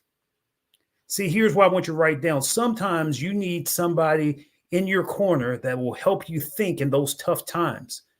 I tell my clients, find a power partner. What's a power partner? You're asking, Wade. Somebody that can tell you not what you want to hear, but what you need to hear, that will help you pass those dark times, those challenging times, especially when we get in business. You see, often in business, we don't have anybody that we will bounce our ideas off of that instead of being yes people, they will say, think about this at a different level. So I called her and she said, I want you to think about this real quickly because you don't have any management experience. Quite frankly, you don't have any leadership experience. And those people don't need a new manager. They need leadership. And I said, well, she said, listen to me very closely. She said, if you take that position, then you want to become not the best manager they have. You want to become the best leader they have ever had and move them to another level. I took that position. Even though I didn't have the talents, even though I didn't have the ability, even though I didn't have the skill. And before we sold that company, I took that company from number 5 in our market to number 2. Here's my point to you. I was telling you that small story. What is it? What skills, what talents, what abilities do you need to work on, that you need to look at, that you need to craft and hone in order to take yourself to the next level of leadership? See, now I didn't wait for expertise to come to me. I traveled throughout the U.S. looking for classes to take, learning from different people, learning from different thought leaders at that time. So here are 3 areas I want you to ask yourself. The 3 areas that leaders must focus on. Number 1, what's your level of communication? How do you communicate with other people to let them know that you influence their mindset and their thinking? How effective are you as a communicator? Number 2, what's your skill set in getting the job done? See, I want you to write this down, citizenship. See, leaders must have citizenship to say, this is what we can do as a team, and not only be willing to do the thought work. Everybody talks about vision, but also you must have the skill set in order to craft and make sure that the vision becomes a reality. How are you willing to work? How are you willing to wipe the sweat from your brow instead of just allowing people to do the work for you? Communication, citizenship. Here's the other one that we always talk about, but I don't think a lot of people get it, vision. What's the vision that you have to make things better and move forward with a better tomorrow? See, I want you to note this. We've got to learn to live out of our imagination instead of our history.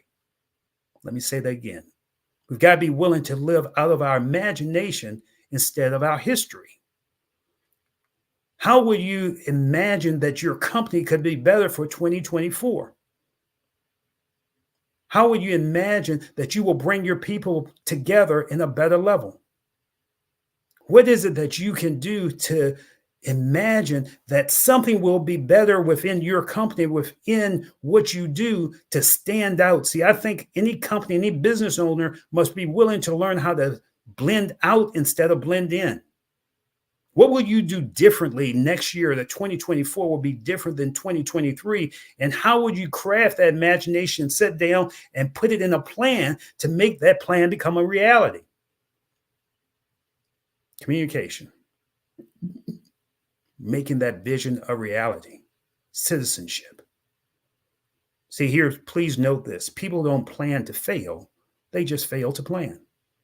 Most people wait till January 1 to start planning for the year. I say, no, now's the time that we must start to plan and make that vision based upon making something better in 2024 a reality. What are your plans? What's the insight? What's the people that you need to talk with? See, here's what I would say that my clients, I tell them we must develop strategic relationships. And that's what Black Business Network is. Look at the speakers that you see on this platform and reach out to them. Develop strategic relationships so that you can hone a relationship and get their wisdom, their insights.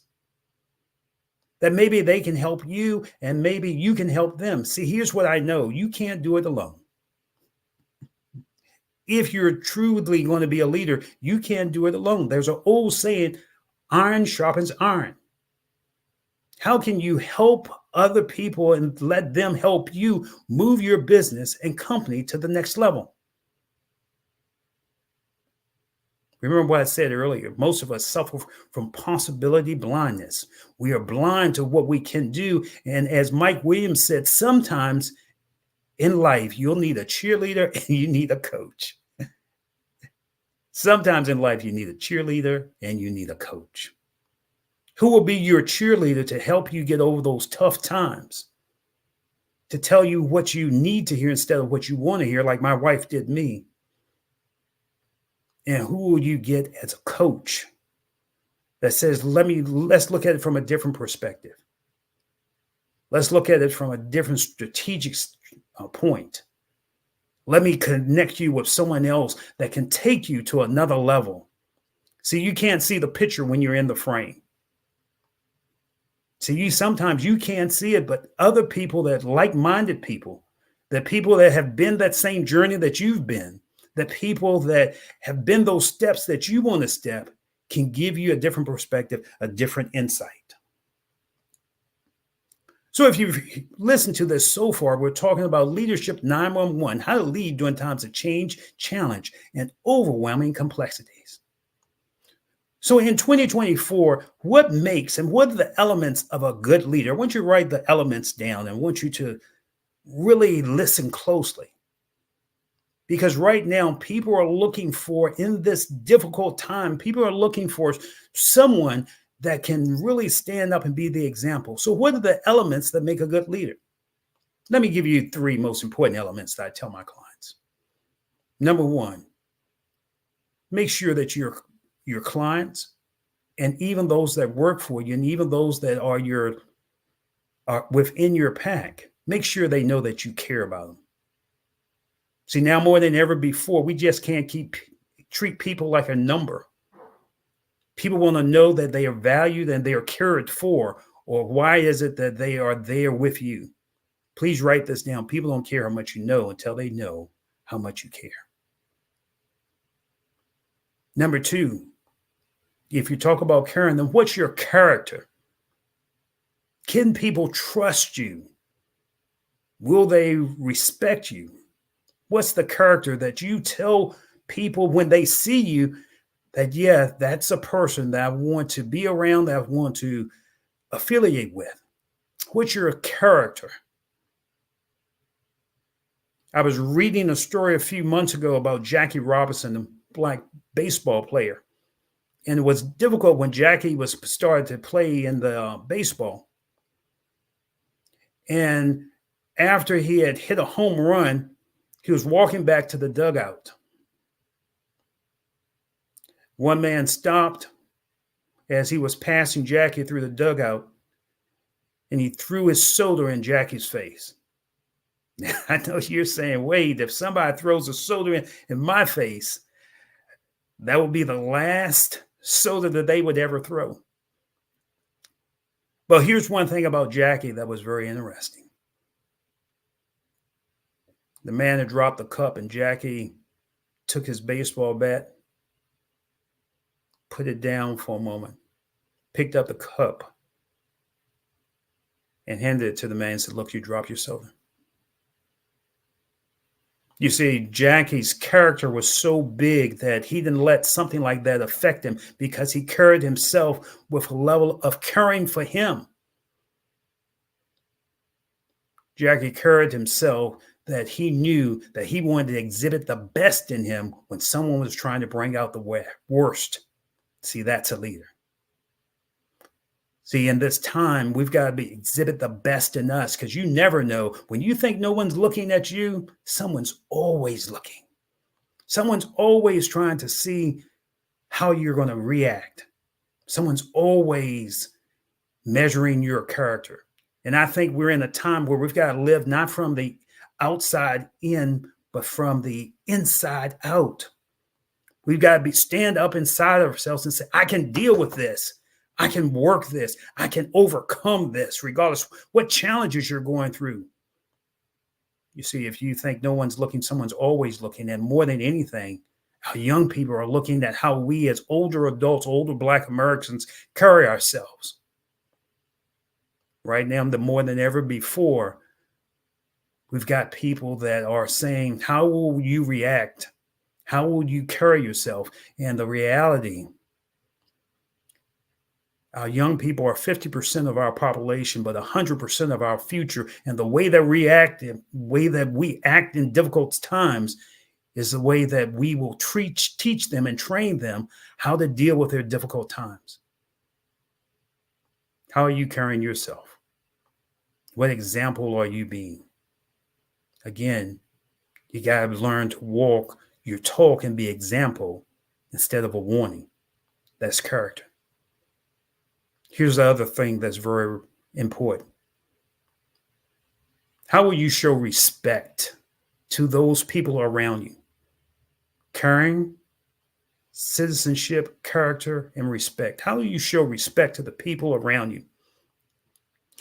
I was going in the store the other day, and an older lady was trying to get in, and she probably could have been my grandmother or yours. And young boys ran in, and the glass door was heavy, and they just slammed it in her face.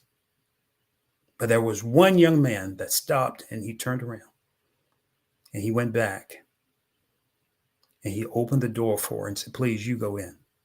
See, that's respect. How are you showing respect that you are showing people that they have some value? Maybe it's not what you say, it's just what you do. How are you showing people that you care about them? How are you showing people that they value? Here's why I challenge you. Leaders always are in the mindset and in the presence of making people feel special. So here's what I want you to do today. If you're willing to take a leadership challenge, I call this creating a special moment. I want you to take time today, and I want you to pick up the phone and just think of someone you haven't talked with, someone that you haven't connected with. And I want you to pick up the phone and just call them and say, hey, look, I was just thinking about you. I just wanted to see how you were doing. See, leaders create special moments to show other people that they respect them. I had the pleasure some years ago of meeting Cicely Tyson. I learned a very important leadership lesson from her.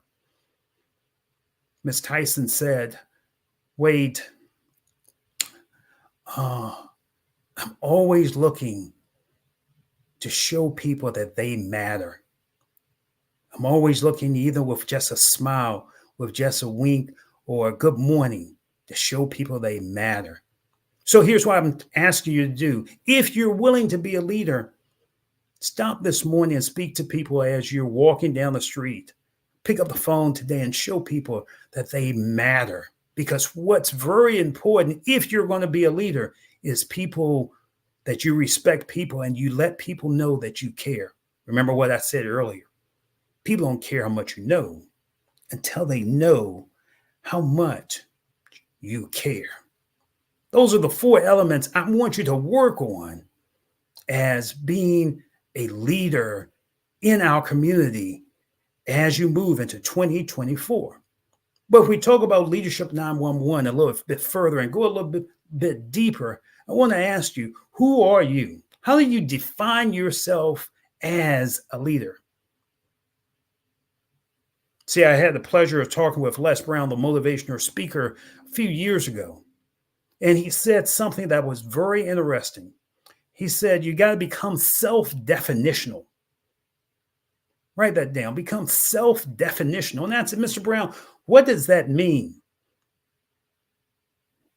And he said, Wade, you've got to learn, and people have to be willing to learn that they are not defined by their environment or what's going on in their environment. If they're going to be self-definitional, then they've been asked to ask themselves each day, what's their mission in life? And what will they stand for so that people will remember them long after you have left their presence? Become self-definitional.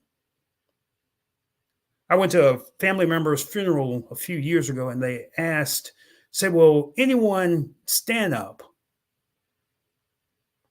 and say a few words for Mr. George? I'm using Mr. George because I don't want to reveal his real name. If anyone in the church will stand up and just say a few words. And the minister said, does anyone have a few words? We have 2 minutes for each person. And the sad reality, no one in the church stood up. Here's the question that you need to ask. How will you want to be remembered? As a leader, what would you want people to say about you when they are no longer in your presence or you're no longer in their presence? How would you become self-definitional that people will remember you long term after you are gone? Now, I know that's a deep question, a heavy question for this morning, but it's one that if you're serious about leadership, that you must answer. I often work with business professionals, but I did something a little different last month. I spent the month training with young people on public speaking. Remember what I said earlier. Our young people are 50% of our population, but 100% of our future. And if we don't invest in them, then who will? Who will help expand their knowledge, their level of thinking? Who will help them to expand the vision of themselves? How are you spending time crafting and helping our young people create a better vision for themselves? And realistically, I worked with about a room of 30 people, and the overall goal was to have those young people be able to speak for 5 minutes before a live audience. And at the end of 4 weeks, I would like to tell you that I got all 30 to speak. But see, if we're serious about our young people, there are some that we will help save, and there are some that will listen to our voice. See, all young people won't listen to your voice, but I got 5 of them. And those were the 5 that I was supposed to help educate, help expand their mindset, help expand their skill set. Those other 25, they might be the people that you're supposed to work with. But I got 5 of them to stand up before a live audience to speak for 5 minutes each. Now, it's even difficult for older adults to speak for 5 minutes, especially before a live audience. But those 5 that got up when we finished, the greatest pay you can get is when they came back and said, I couldn't have done it without you. This made a difference for me, and this has changed how I see myself. Wow. Wait, you're making a difference for me. You I'm know, taking a self-assessment myself. I'm going through that 1 through 10. I'm like, all right, this is how I see it. How do others see it? So I like your perspectives on a lot of these different things. They're very, very wonderful. If you had this, I'll ask you this. If you had to think of one of the things that you talk about in leadership that really stands out, like, hey, if you just honed in on this one thing in your walk of life that you feel is important, what would that one thing be? Value. Make sure that you're giving value of yourself, that you value yourself, and that you're bringing value to others. See, let me dig down deep on that for a minute. It's not what we bring to, it's not just about the hour. It's the value that we bring to the hour. What value are you offering your clients? What value are you offering the people around you? What value will you offer today? Number two, most people don't value themselves.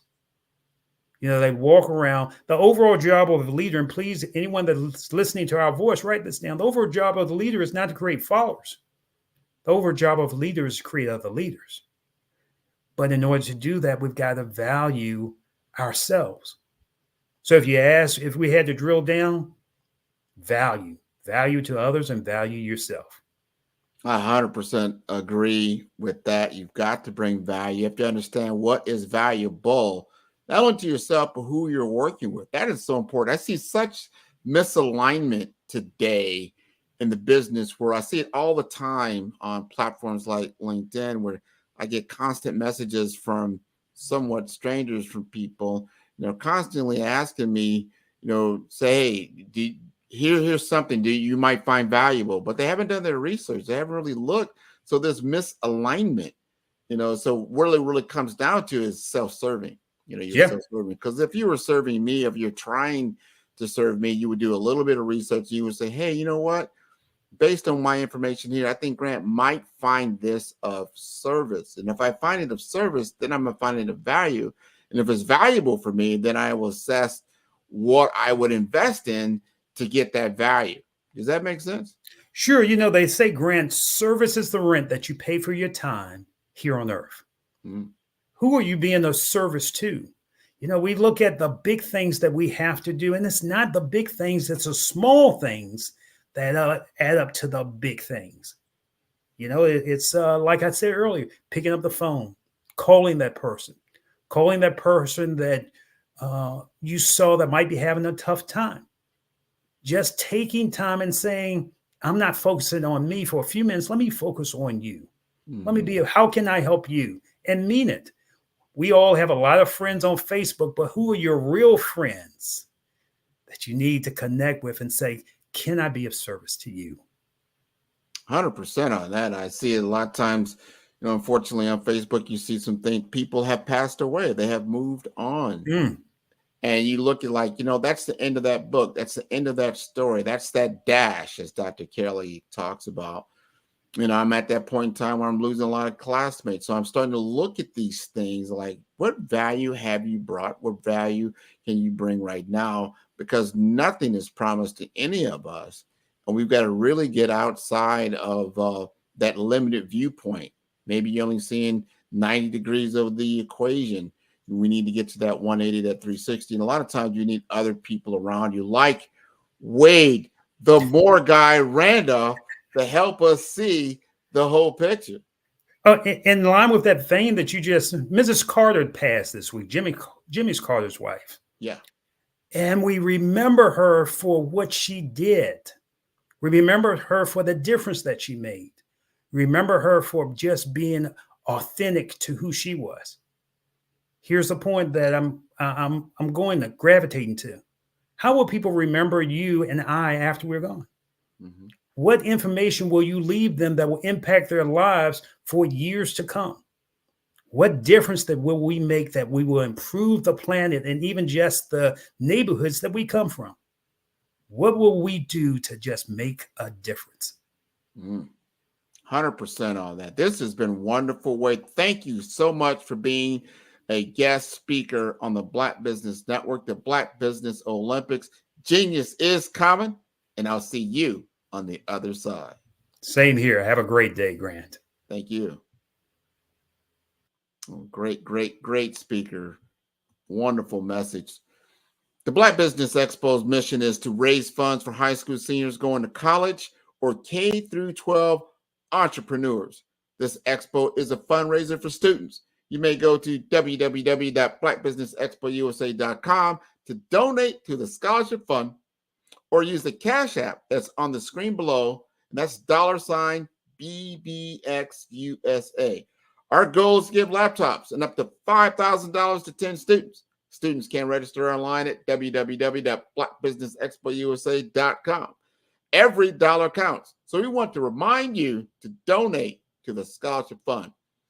We want to thank our Black Business Expo USA sponsors for November 2023, NC 100, Moody Capital Partners, Suede Soul, Lotus Rocher Coaching and Training, Carolina, Virginia Minority Supplier Development Council, Step Management, Barbara H. Smith LLC, The Hello LLC, 5-Star BDM Media, Margie McLean Foundation, Genius is Common, Earth Essentials, Milani Shani Global, Executive Women's Success Institute, The Quality Coaching Company, Superwoman Business Services, Creative for Studios, Lee Entertainment, Artistic App Design, Black Business Expo USA. Genius is Common, and I'll see you on the other side.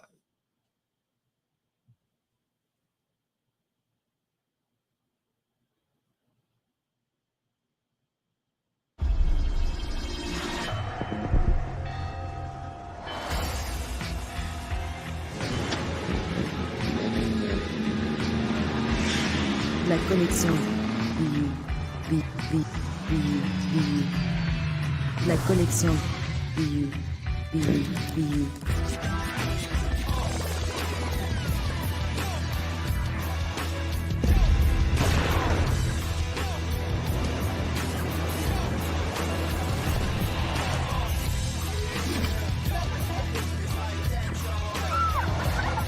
In a world obsessed with the cult of celebrity,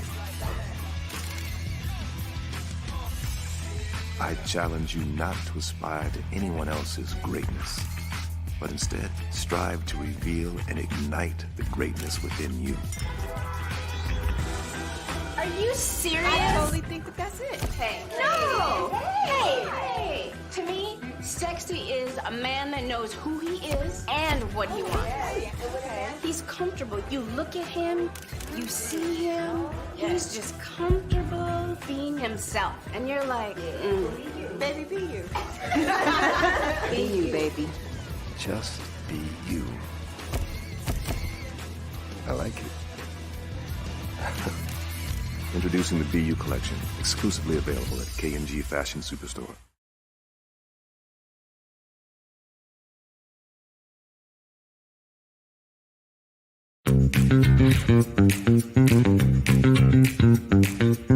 It's time for you to start bossing in social media.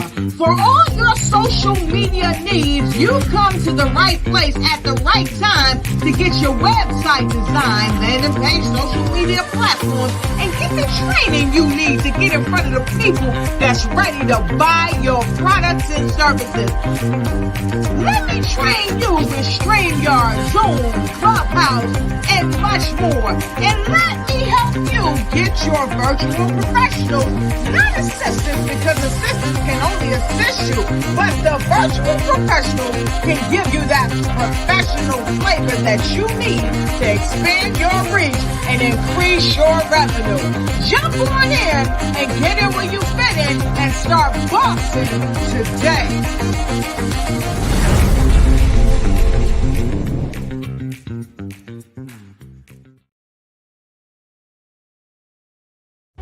Cash flow 5, 10, 10, 75.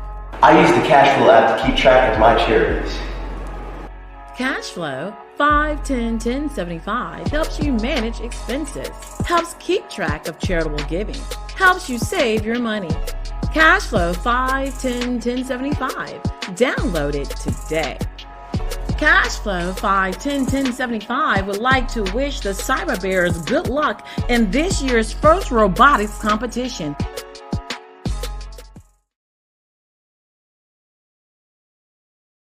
Sometimes you got to hear the news from the Black perspective, and more specifically, Black publishers. And that's exactly why you have to download the HeyTie app, the largest mobile app delivering breaking news, videos, and podcasts from 200 of your favorite Black publishers. Yes, 200 Black publishers delivering news as it happens, literally all in one app. Go to HAYTI.com or download the app in the Google Play Store or Apple App Store. It's completely free, along with information that you can trust, so go check them out.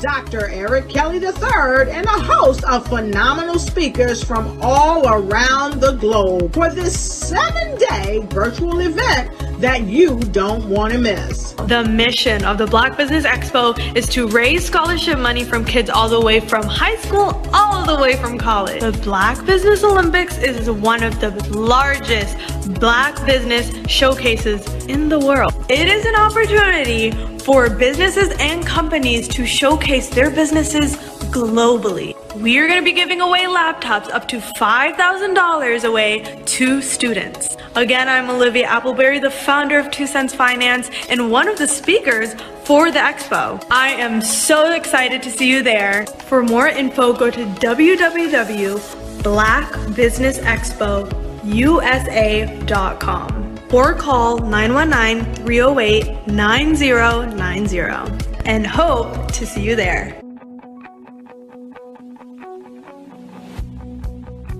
I am Black Business.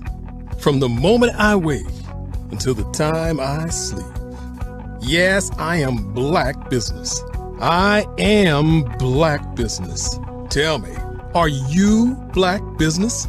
I am Black Business. Do you support Black businesses? Listen, I support Black business because I am Black Business. Black Business Expo, one of the largest business showcases in the history of Black business in the world. The world! Sign up today at www.blackbusinessexpousa.com or call 919-308-9090. I am Black Business. I am Black Business. From the moment I wake until the time I sleep, I am Black Business. I am Black Business. Are you Black Business? I am Black Business. Do you support Black businesses? I support Black business because I am Black business. Black Business Expo, one of the largest business showcases in the history of Black America in North Carolina. Sign up today at www.blackbusinessexpousa.com or call 919-380-9090. I am Black Business. I am Black Business. From the moment I wake until the time I sleep, I am Black Business. I am Black Business. Are you Black Business? I am Black Business. Do you support Black businesses? I support Black business because I am Black business. Black Business Expo, one of the largest business showcases in the history of Black America in North Carolina. Sign up today at www.blackbusinessexpousa.com or call 919-380-9090. I am Black Business. I am Black Business. From the moment I wake until the time I sleep, I am Black Business. I am Black Business. Are you Black Business? I am Black Business. Do you support Black businesses? I support Black business because I am Black Business. Black Business Expo, one of the largest business showcases in the history of Black America in North Carolina. Sign up today at www.blackbusinessexpousa.com or call 919-380-9090. I am Black Business. I am Black Business.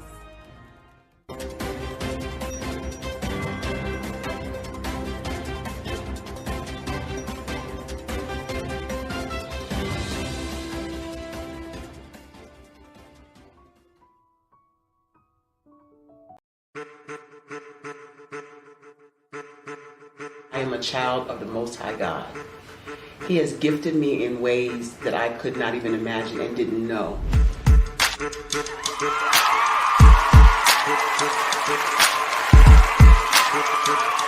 There was a time when I didn't know who I was. I listened to other people tell me who I should be, what I should do. I listened to people telling me that I should be a boutique owner, that I should be a construction manager, that I should be a laborer. Have you ever felt like you should do something else, be something else, go somewhere else, be wherever you wanted to be, and you felt like you were in a box? Anybody in the room? And you couldn't get out. Anybody in the room? And you kept trying to go and go and you couldn't get out. Anybody in the room? But let me tell you, you need to rock the box. Rock the box.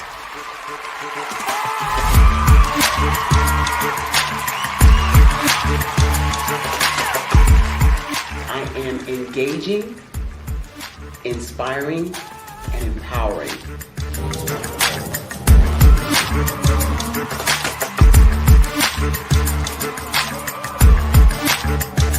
I would give you everything I know. Just by touching you, if I could, by osmosis, give you every single thing I've learned, I've gone through, I know I would. We know that's not possible, but as it is possible, I love to share information with people. Some of you out there, people have told you that you can't be, you can't have, you can't do. But I will tell you, like Kingston said, you can, you must, and you will. If it's to be, it's going to be me. You got to say it. If it's to be, it's going to be. If it's to be, it's going to be.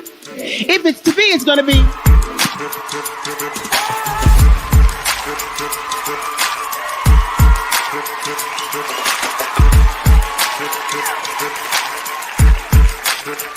Barbara is because she believed what her mama said about her and not what other people told her.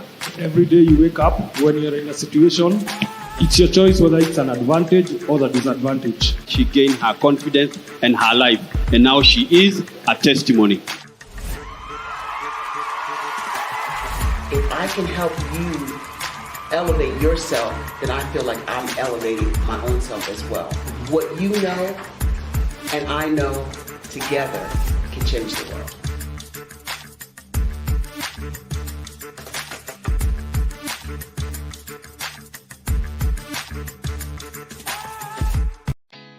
Did you know women represent just 3% of Fortune 500 CEOs and less than 15% of corporate executives at top companies worldwide? Have you wondered what the secrets are to getting into the top ranks, whether in the private or public sector? Do you want to figure out how to stop being held back in your career or passed over for promotion? Then you're in the right place. Hi, I'm Dr. Madeline Ann Lewis, President and CEO of the Executive Women's Success Institute. I have decades of experience in the military, the federal government, and corporate America, and my mission is to help women succeed and tap into their full potential.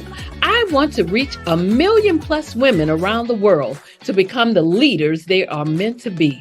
So if you want to move into a management or executive level position, or maybe you are a female veteran transitioning out of the military into business entrepreneurship, then reach out to the Executive Women's Success Institute at 301-693-3284. Let us get you on the fast track to success.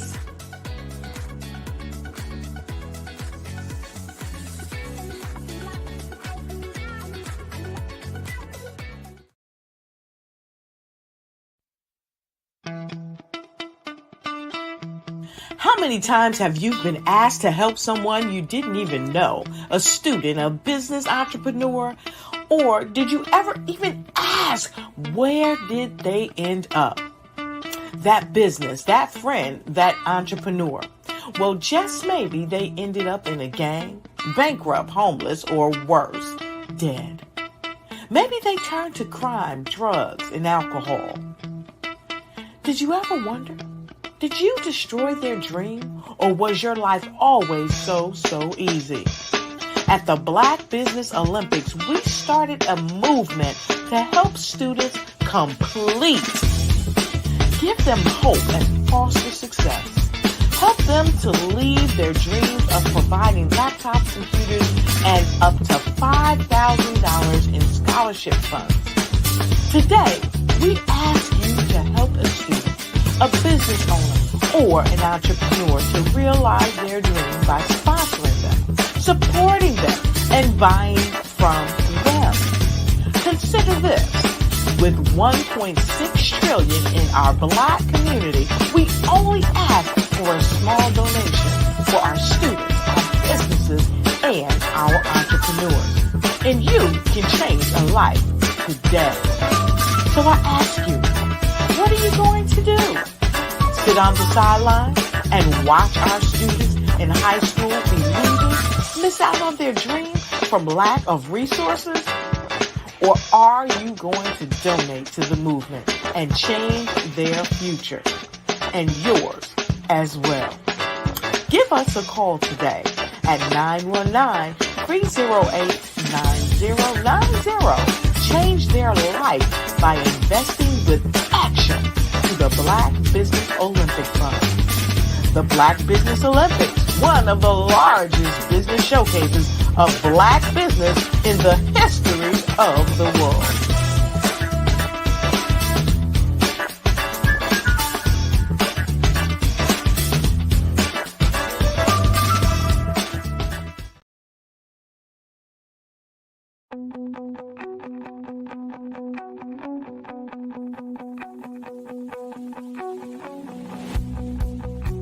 I am Black Business. From the moment I wake until the time I sleep. Yes, I am Black Business. I am Black Business. Tell me, are you Black Business? I am Black Business. Do you support Black businesses? Listen, I support Black business because I am Black Business. Black Business Expo, one of the largest business showcases in the history of Black business in the world. The world! Sign up today at www.blackbusinessexpousa.com or call 919-308-9090. I am Black Business.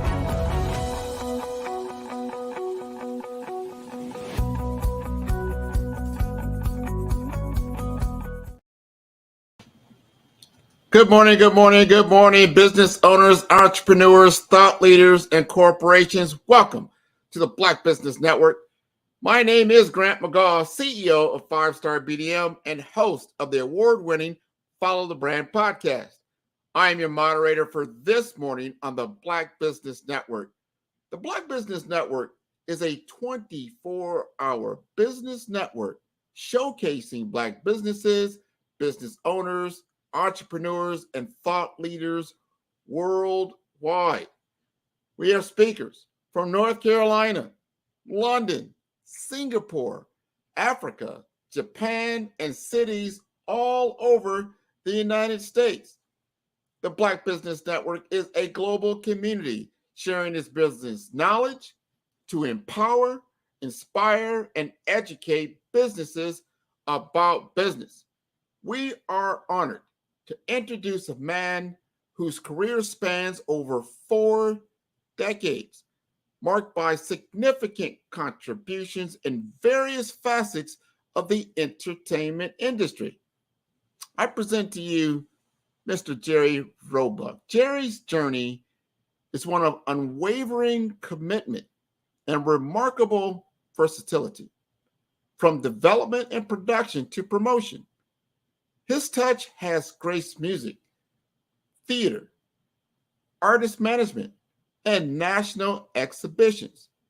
He's the mastermind behind the acclaimed on-stage play Harlem Coffee Shop at New York's Beacon Theater, showcasing his innate talent in bringing compelling narratives to life. In 1988, Jerry conceived the groundbreaking Black Expo, a monumental event that annually reached 22 cities, drawing in over 3 million attendees. His vision and execution have left an indelible mark on the cultural landscape. Jerry's forays into artist management led to the creation of the group Impact, which he signed to Motown, positioning them as the successors to the legendary Jackson 5. His enterprise, Nationwide Concert Productions, has seen collaborations with iconic artists like Chick, Frankie Beverly and Maze, Kool and the Gang, and the Ohio Players. Beyond entertainment, Jerry's dedication to education and community service in Harlem is exemplary. For 4 decades, he's served the Harlem community, culminating in recognition for the entire City Council of New York City. Ladies and gentlemen, an icon in entertainment and a champion for community empowerment, I bring to you Mr. Jerry Roebuck, who will be joined in a fireside chat with us with Miss Tabitha. Good morning. Good morning. There he is. Good morning. And there she is. Hello. Good morning, Tabitha. Good morning. Hello. How are you? Both are here. I'm going to step out of your way. I want to thank you for being on the show this morning. Genius is coming, and I'll see you both on the other side. Okay. Thank you. Well, Mr. Roebuck, it is such a pleasure, sir, to talk with you on today. Your bio, I must say, is very, very well defined and very well impressive. I want to say that I want to get right into this conversation on today because I believe that you have a lot to share with the audience. So, how did you get into business? I mean, you have over 4 decades of being in an industry that you've made amazing strides. So how did it all get started? Sure. As an entrepreneur, my first experience was at age 11, which some people might call young. Some people might say if you have an itch, scratch it. So at that age, I just wanted to do something independently as a businessman. I grew up in Harlem. I did see and was exposed to entrepreneurs, not in a big way, because in the era that I was growing up in the 1960s, really, if it was a business icon and we only had a few, you had John Johnson, who was the owner of Ebony Magazine. Of course, we have Berry Gordy, Motown Records. So there was the icons, but in your local neighborhood, You had a Black person that owned the dry cleaners. You had a Black moving company. You had a Black doctor. You know, there was more in a tight-knit community of being exposed to people who owned the business that looked like you, where you had access to just move around in your everyday life, as opposed to today in our communities, or even in America as a whole. When you leave your neighborhood, you drive 5 minutes, you know, there's fast food and you have choices, Wendy's, McDonald's, blah, blah, blah. But we know those are big corporations. You go to the store, you have a Publix, you have a Walmart, you have all these big grocers, once again, as opposed to a neighborhood Black local grocer. So I think some of that. But one of the things that inspired me as a young person, you know, after my first endeavor, which I'll circle back to, was just preteen, going and working at a Catholic youth organization, dance, and working in the coat room with my god sister, who was older than me, who was on the committee to present these Catholic dances in the Harlem community, and working in the coat room and seeing them collect the money, and then also seeing on the door the adults collect the money, and saying, though as a young person, I didn't know nothing about expenses, I'm just seeing all these teenagers come in and pay $2 to go to this party, and then seeing people pay 50 cents to check their coat.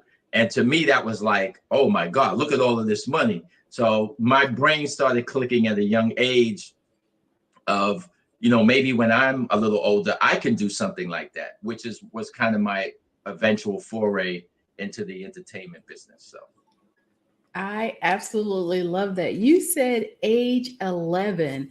That is just so amazing. So what was your first business? Because when we hear your bio, there's a long list of successful businesses that you've endeavored in over the years. So what was first? Well, the first thing I did, which was at age 11, was a street fair in my local community in Harlem. I had moved from one area in Harlem to another, the area that I grew up in, which wasn't too far from 125th Street, which was a home that my grandfather owned.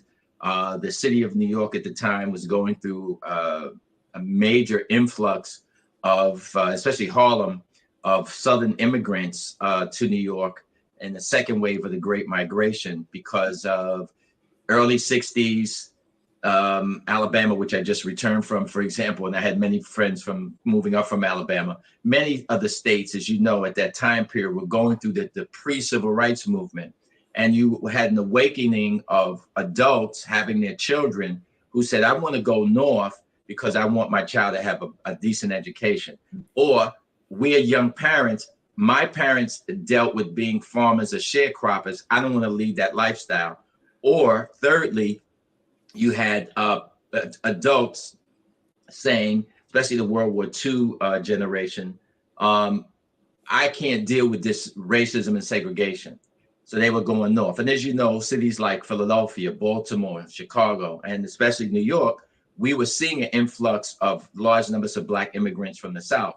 So New York City at the time, they needed more schools.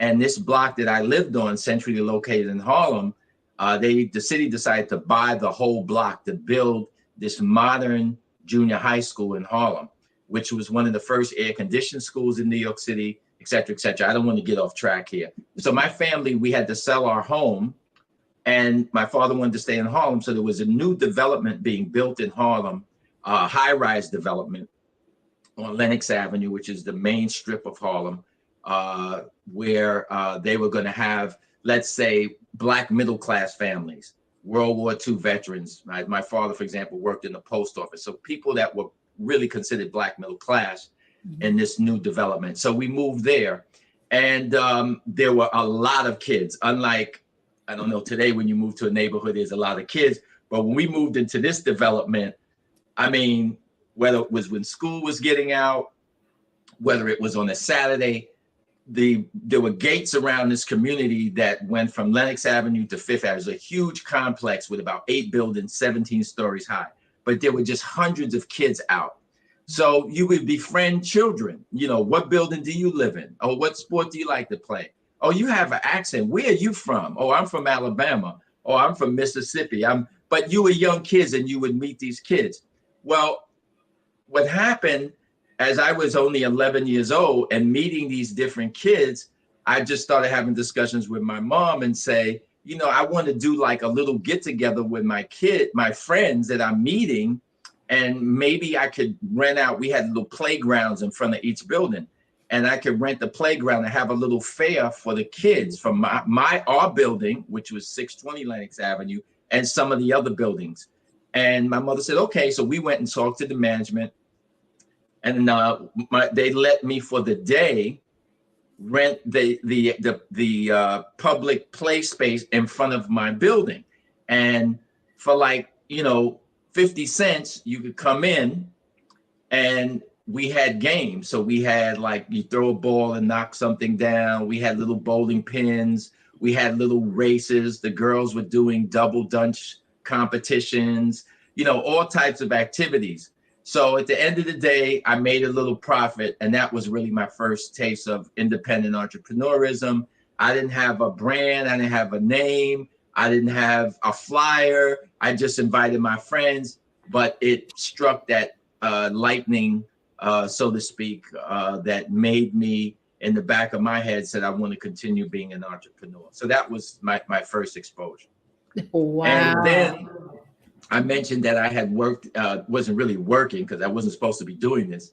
I was at these Catholic youth organization dances as a elementary school kid that were for the high school students of Harlem.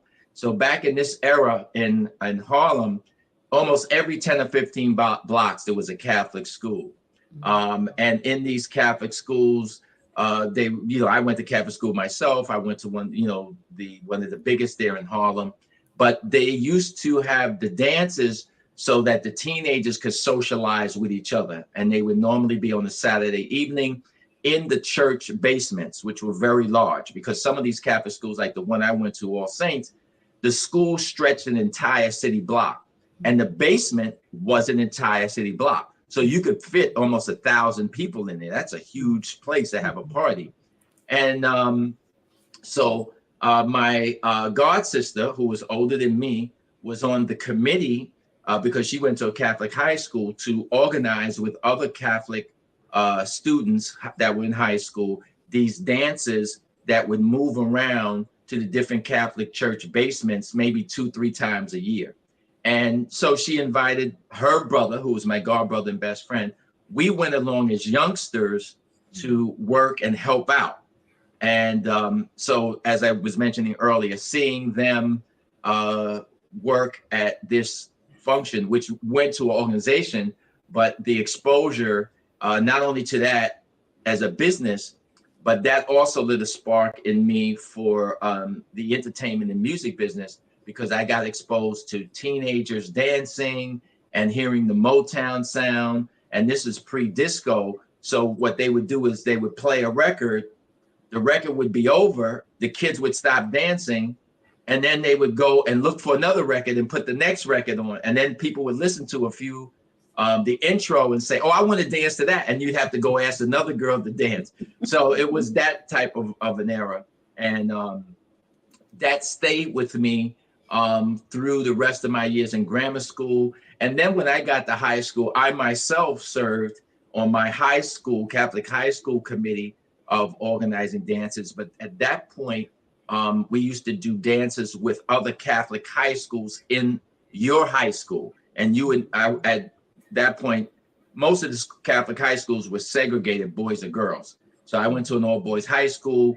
We would organize a dance in our school gym, and we would invite other girl high schools to come to our school gym. And predominantly, basically, it was just boys from our school associating with other Catholic girls' schools from around New York City. So I was involved in that. I did that for about 2 years. And that gave me a lot of business exposure as far as, you know, how to promote to the schools to get the girls to come, how to hire, because there was no DJs. This is late 60s. So we used to hire a band. You know, it gave me a lot of experience. So that by the time I was a senior, I said, I'm going to do, this was now once again going into almost being an adult. I wanted to do my own party and I learned branding. So I made up flyers. I rented a place, which was a Catholic church basement. Sly and the Family Stone was a popular group, and my party was going to be called "It's a Family Affair," named after one of his songs.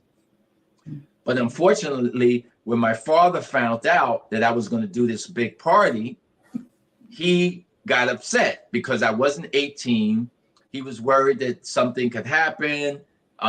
It could cause some problems, and my father was active in the Catholic Church.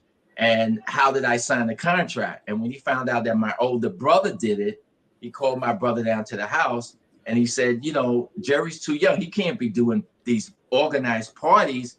If he does it with the school, that's fine. But on his own, no. And I lived in my father's house, so I had to go by his rules, and my party was canceled.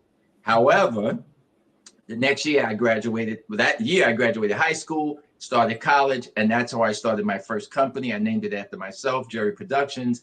This is pre-disco, 1973.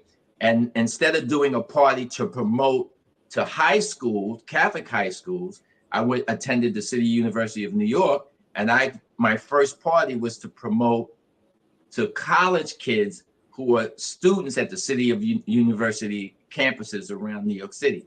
And I went around all the campuses, Hunter College, Baruch College, Brooklyn College, Bronx Community College. And I used the same marketing plan that I did it with high schools to colleges. And fortunately, my first party was a success. Back then, believe it or not, parties used to start at 8, even in New York City, and end at 2 a.m. And we opened up the doors at 8 o'clock. And by 9:30, the club was full. I had to turn people away. There were people out in the street who could not get in. So you could imagine at that point, the entrepreneurism bug went into my body, and I'm like, oh, this is great. So I just wanted to give you that background. That's what inspired me and still inspires me to this day. Actually, it was 50 years ago last month that happened in 1973. Wow, wow, wow.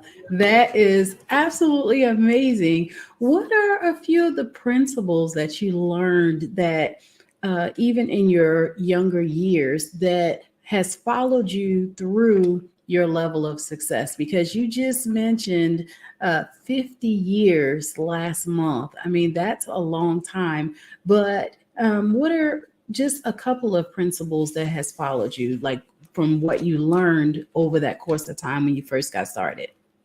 Sure. Well, so many lessons through the promotions business and, I would say marketing, though my career primarily has been in our community.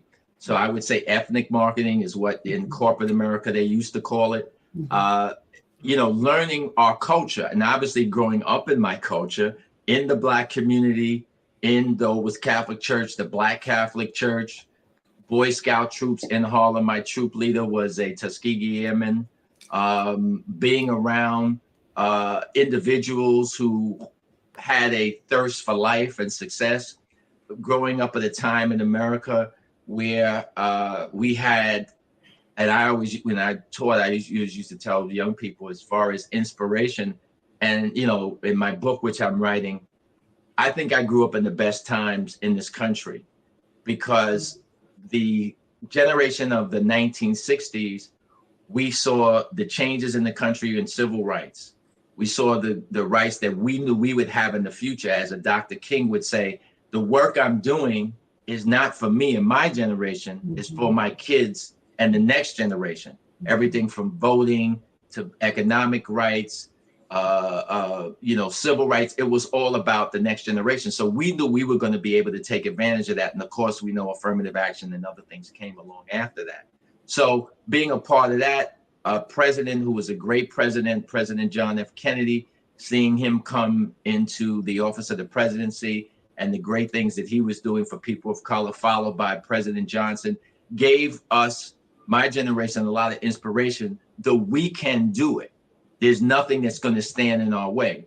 So I think growing up at that time period, it was a big inspiration of the politics, the civil rights. And then if you look at what I call the soundtrack, which we grew up in, as opposed to what young people are doing that they're hearing today, which is really bad. We grew up with Curtis Mayfield, Keep On Pushing. James Brown, Say It Loud, I'm Black and I'm Proud. James Brown, I don't want nobody to give me nothing. Open up the door, I'll get it myself. You know, Sly and the Family of Stone. Sly and the Family Stone. You know, Don't Call Me Nigga Whitey. I mean, there's just all the music that you heard was so inspirational. You know, that you put that in the mix of everything that I was just telling you. It really, my generation had a lot of inspiration. So I couldn't put it to one thing, but I think growing up in that environment really helped set the stage for giving me a lot of confidence. So I would say confidence that you get from your surroundings. And I just touched on music. So maybe young people, you got to turn off some of the negative music that you're hearing, because it's a form of brainwashing, you know. But if you're listening to positive music, if you're being around positive people as opposed to negative people who are pushing you and saying, you can do this, or we can do this, or how can I help you?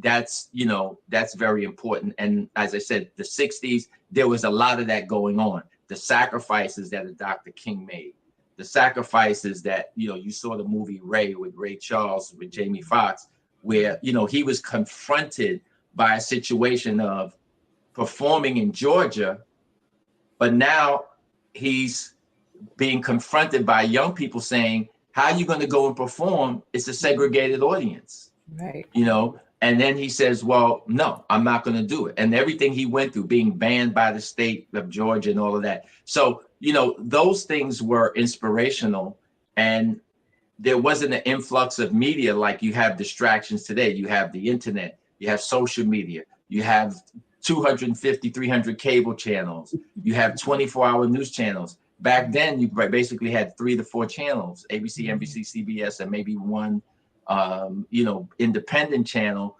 And the civil rights movement, the riots of the 60s and 70s, the political turmoil, it was in your face because you didn't have these other distractions. And of course, in terms of Black media, we had our newspapers that everybody Black read. You had Jet Magazine, you had Ebony Magazine. So we were in this closed world to be in contact with what was happening in Alabama, what was happening in California, what was happening with the Black Panther Party, what was happening with social movements, as opposed to today. There's just so much distraction, everything from YouTubers to, as I said, Instagram. And then we have the generational shift where even young people are in a silo doing their own thing, and adults are in another silo, whether it's social media. Young people aren't on Facebook, adults are. Adults listen to old school R&B or jazz. Young people are primarily just listening to hip hop. In my generation, there was one radio station, and my mother might like James Brown, but she might have also, on the radio, they're playing Nina Simone, or they're playing Johnny Mathis. Okay, so we don't have that anymore. Right. And like I said, that's why I think I'm fortunate to have grown up in a generation that we had a lot of those things. And that was a big inspiration. I know I took a long time to answer the question, but to paint for the viewers that time period, it was a very shift in being Black and Blackness at that time. Donny Hathaway, To Be Young, Gifted, and Black. I was just listening to a song last night by very unknown song. I don't know if you've ever heard it. Was written with Donny Hathaway and Roberta Flack. It's called Be Real Black for Me. Beautiful song. You can go on YouTube and listen to it. But that was the cultural music, the staple singers. I'll Take You There. I mean, I could just, when I think of all of the big artists that you heard their music on the radio over and over again, it was just so positive that when you got up in the morning, you turned on the radio, you going to school, you're inspired. Mm-hmm. You're going to work, you could deal with your boss. You could deal with the hawk in Chicago, the cold. You could deal, no matter what, because you had this inspiration that inspired you to, as Curtis Mayfield would say, keep on pushing. That's right. That's right. I love it. I am a serial entrepreneur.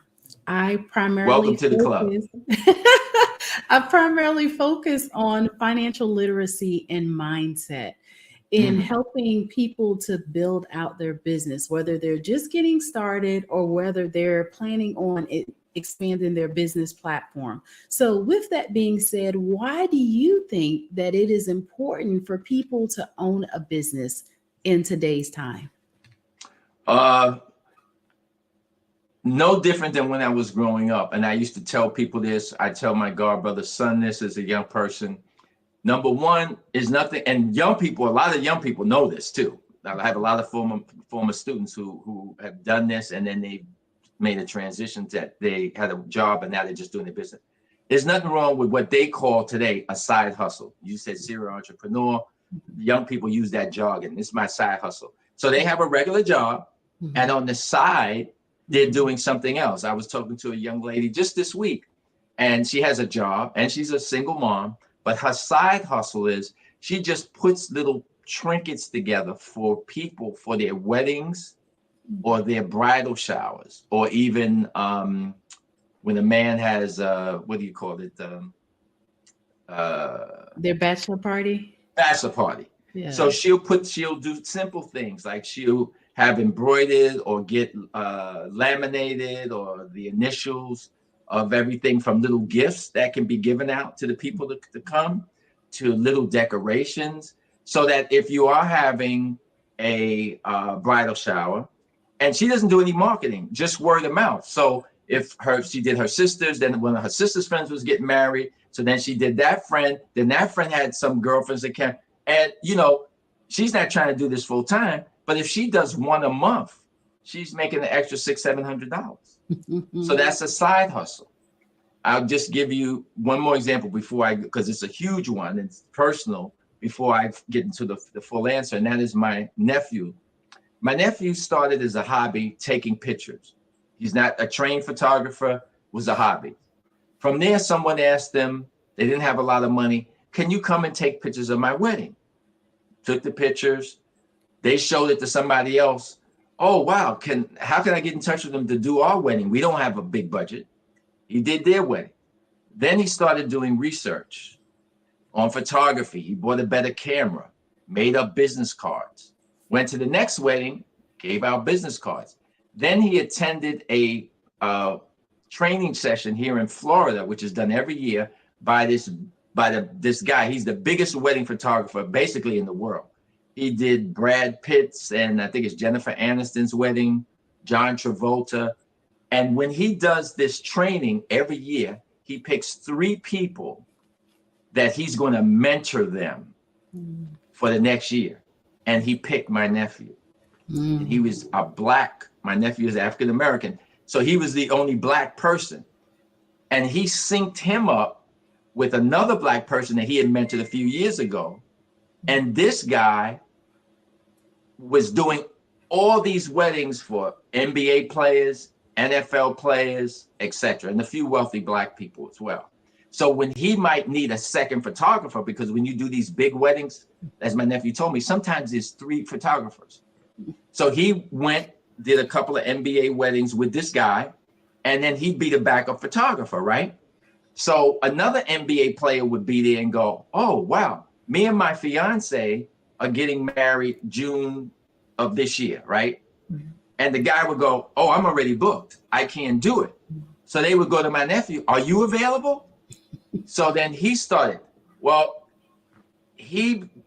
because of that network, when he got the first NBA guy in the wedding, they do destination weddings. So it was in the mountains of Colorado. Then he did another NBA guy. His wedding was in Jamaica. So imagine who's going to come to the wedding. Guys on the team, guys who play for other teams. So he's meeting other young NBA guys with their fiancés. So now he's getting another wedding. And then he got into the network, and then he starts getting invited to even be a second photographer at weddings at the Ritz-Carlton in New York, where the budget for the wedding is $500,000 for a wedding. That's not a destination wedding. And he told me in one case, he went to this one wedding, the budget for photography and video was $50,000. Okay. Well, my nephew now, and this week, once again, we talk about side hustles. He now is booked a year in advance to do a wedding. A year in advance. And this is his weekend job. He has an MBA. So he gets on the plane, usually after work on Friday. He flies in, does the wedding. I don't want to tell you how much he makes, but I'll just say this. Years ago, he wouldn't talk to you unless he got $5,000. And that's a weekend job. In addition, he created, not that he created it, but for his business, he created something else he did, which he shows up, doesn't take more than an hour. He does these engagement photography things. I don't know if you know what that is, where a guy is going to go to a football game or to a basketball game, or he's walking in the park with his girlfriend. He's going to pop the question, and he gets down on his knees, and my nephew jumps out of the woods, and he just starts flashing all the pictures. So it looks very natural. He'll get anywhere, I don't want to say what it is, but sometimes close to $1,000 for that. Because that's part of the package. And all he does is show up. It doesn't even take an hour out of the schedule on a Saturday or a Friday, or when it could be a weekday if he has the time. So you can create a side hustle, building websites for people, doing a specific piece of marketing. I have a student, he has a side hustle. He does silk screening. He has it in his house, just the machine. He recently bought an embroidery machine. He doesn't do big jobs, but he has, friends and sports teams, and he has a regular job. But when he comes home after he eats dinner, he just knocks out, and he makes like $700, $2,000 extra a week. It's a side hustle. So I would encourage, especially in today's world and economy, would anybody find a hobby that you like? Could be photography, could be drawing, embroidery, could be networking with friends, building a website. There's something that you like that you can do. You don't have to open up an office. And in today's world, with emailing and a phone, you're in business. You don't need, I remember back, with different businesses I had, but like when I moved to Atlanta, when I set up my business there, I spent about $70,000 between renting the office space in a beautiful building 4 blocks from Coca-Cola World Headquarters, building out the office space, putting in the phone lines, the copy machines, the fax machines, all the office furniture. By the time I finished with everything, because just the get into the building and the contract, the rent and the construction, that alone, and this was in the 90s, that was about $35,000. So that was like half the money. Nowadays, if you have a computer, a cell phone, that's all you need. I mean, who uses a fax machine? It's good to have it, but if you don't, and you get a high-speed printer, you're good to go. People don't even use business cards anymore. You can have an app in your phone. Like I went to a conference, National Association of Black Journalists, this summer, and if you meet somebody you want to talk, you just put your phone by theirs, all your information is uploaded, email, address, your picture. So the startup cost is so low today. I don't care whether you want to do carpet cleaning or you wash cars for somebody. I mean, you can start for almost nothing. Absolutely. I agree with you. I tell people all the time that everything that you see when you look around a room, somebody is getting paid off of that or has gotten paid off of it. So our imagination can go wild when it comes to owning a business. So why do you feel, or why do you think that it is important to have a mentor when you're getting into business or you're considering expanding the business? Mentors can help you in so many ways, but I would also say if you have a choice, choose the right one. I fortunately had a lot of mentors, household names. I'll give you some examples. I wish I would have been able to spend more time with them for help. sometimes some of them came to me, and there's some advantages, things I didn't take advantage of the way I should have. So mentors are very important. I was fortunate to have been around Percy Sutton, who not only was a Tuskegee Airman, he was Manhattan Borough President's the city of New York's first Black borough president. He was the attorney for Malcolm X. He was the owner of Inner City Broadcasting Company, which is WBLS, and they owned a lot of other radio stations around the country. He owned the Apollo Theater. So he was a great mentor. I had the opportunity to be around Earl Graves, who was the publisher of Black Enterprise magazine. Earl owned a number of other businesses. Eugene Jackson, who owned WDAS radio station, Quicks Cable, a number of other businesses, who moved to California, South Africa, excuse me. He's still in South Africa as an entrepreneur.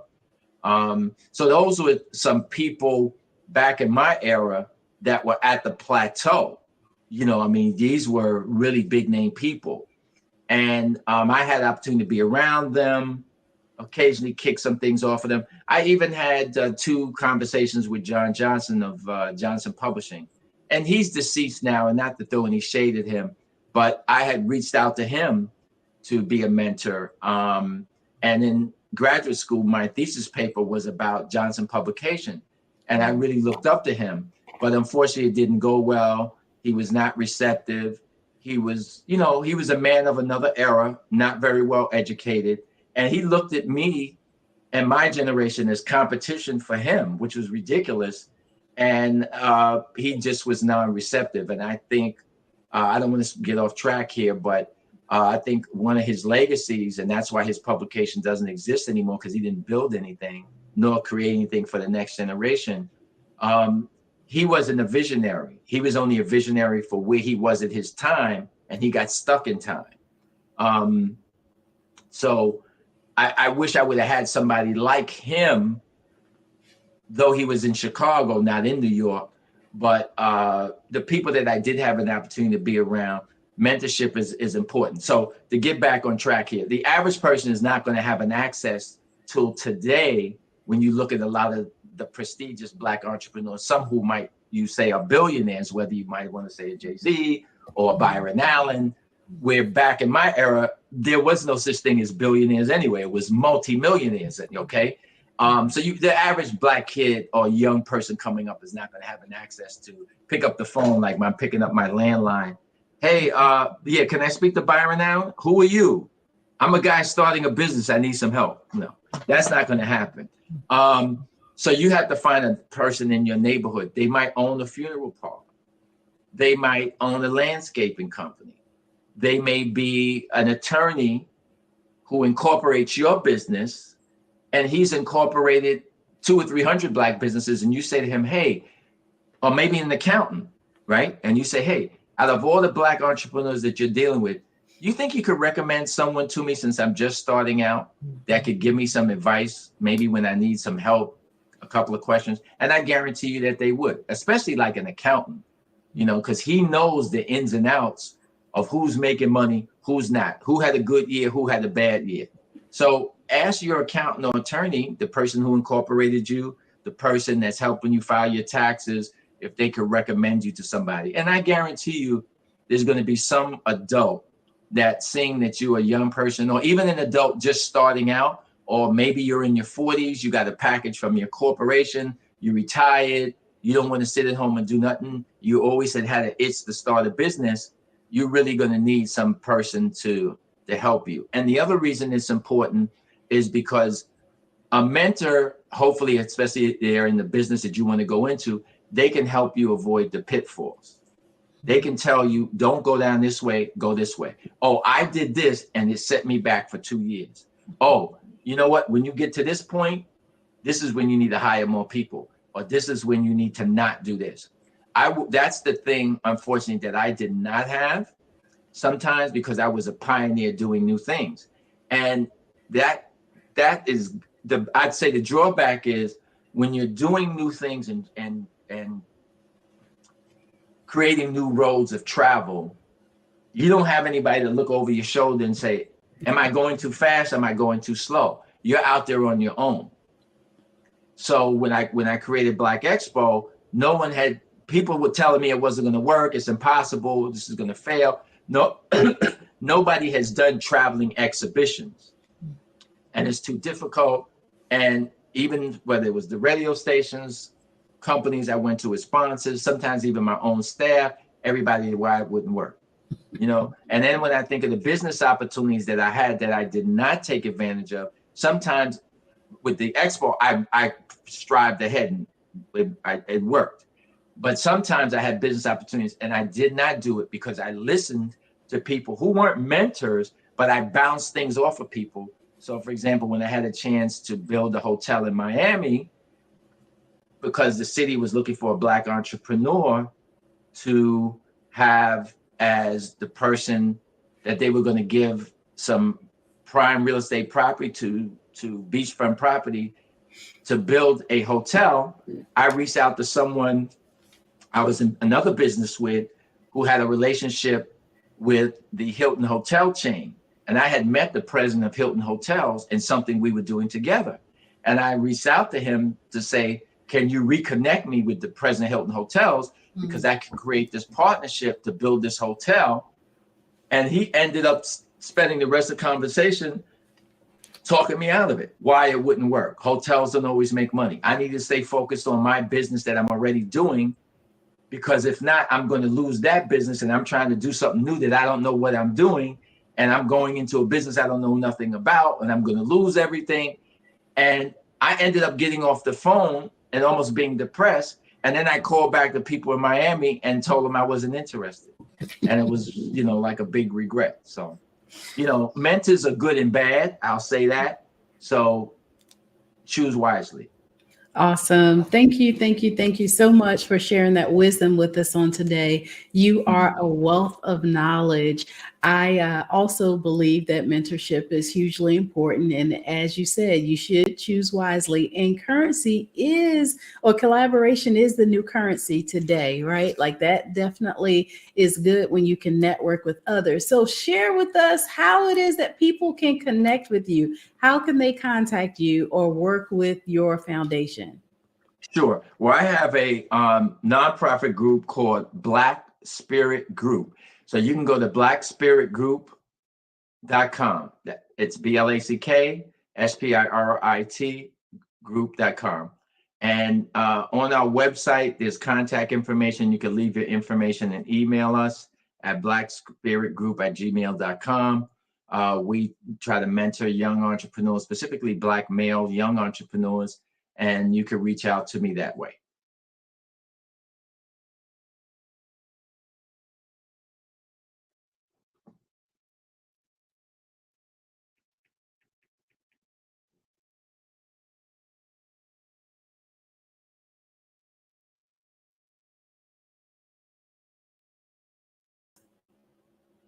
Thank you for sharing with us that information.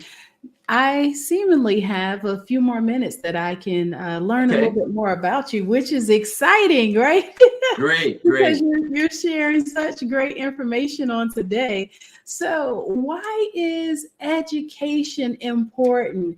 I know that you have a rich history with helping others and mentoring them and giving them basically a blueprint that they can follow. But why do you feel like education on top of all of that is really important?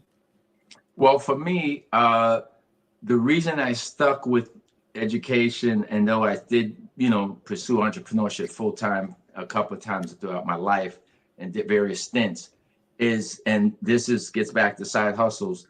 I feel that people should always have something to fall back on. So I always used to tell my students, and I tell young people, my godbrother's son who's debating entrepreneurism or working,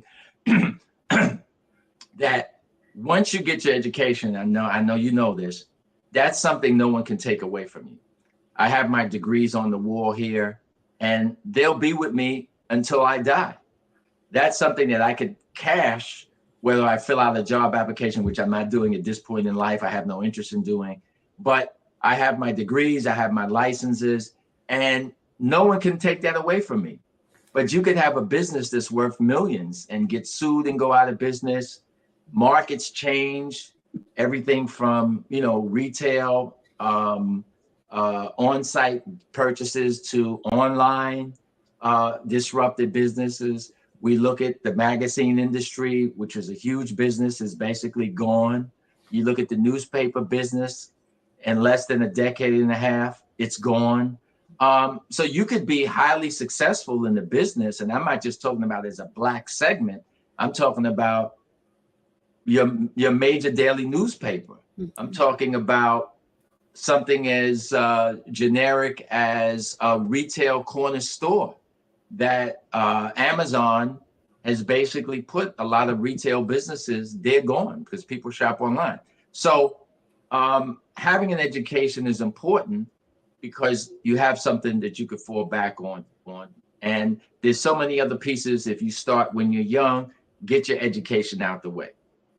Also, if you in college, you can join fraternities and sororities. You have a networking base that'll carry you throughout life, not only with whatever field you're majoring in. So whether it's business or you're a doctor or educator, now you have your frat brothers and sorority sisters. If you went through an unemployment gap, you got a great network of people that you could work with to call to help you find a job. And also with education, you're learning. And to me, life is about learning always. You don't stop learning when you get your high school diploma or when you get your associate degree or BA or BS, or even when you get your master's. You should always want to learn something new, even if it's sitting down and watching the History Channel, something that you might think is entertaining.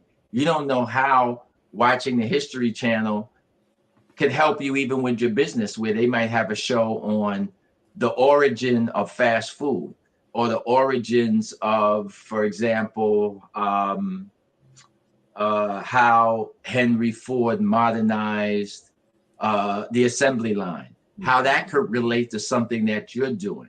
Because look how many entrepreneurs followed what Henry Ford did and built successful businesses, i.e. a Berry Gordy, who said at the time with Black music, which no one else was doing, and eventually all the major labels copied him, the name Clive Davis, he wrote a paper when he saw how successful Berry Gordy was at creating this segment of Black music, and how he took that to, at the time, which was CBS Records, where he was working. He was in the legal department, and then they put him in charge of A&R to create this whole music department at CBS Records that was just they didn't even have pop music. They had like Johnny Mathis, Mitch Miller. It was a disaster.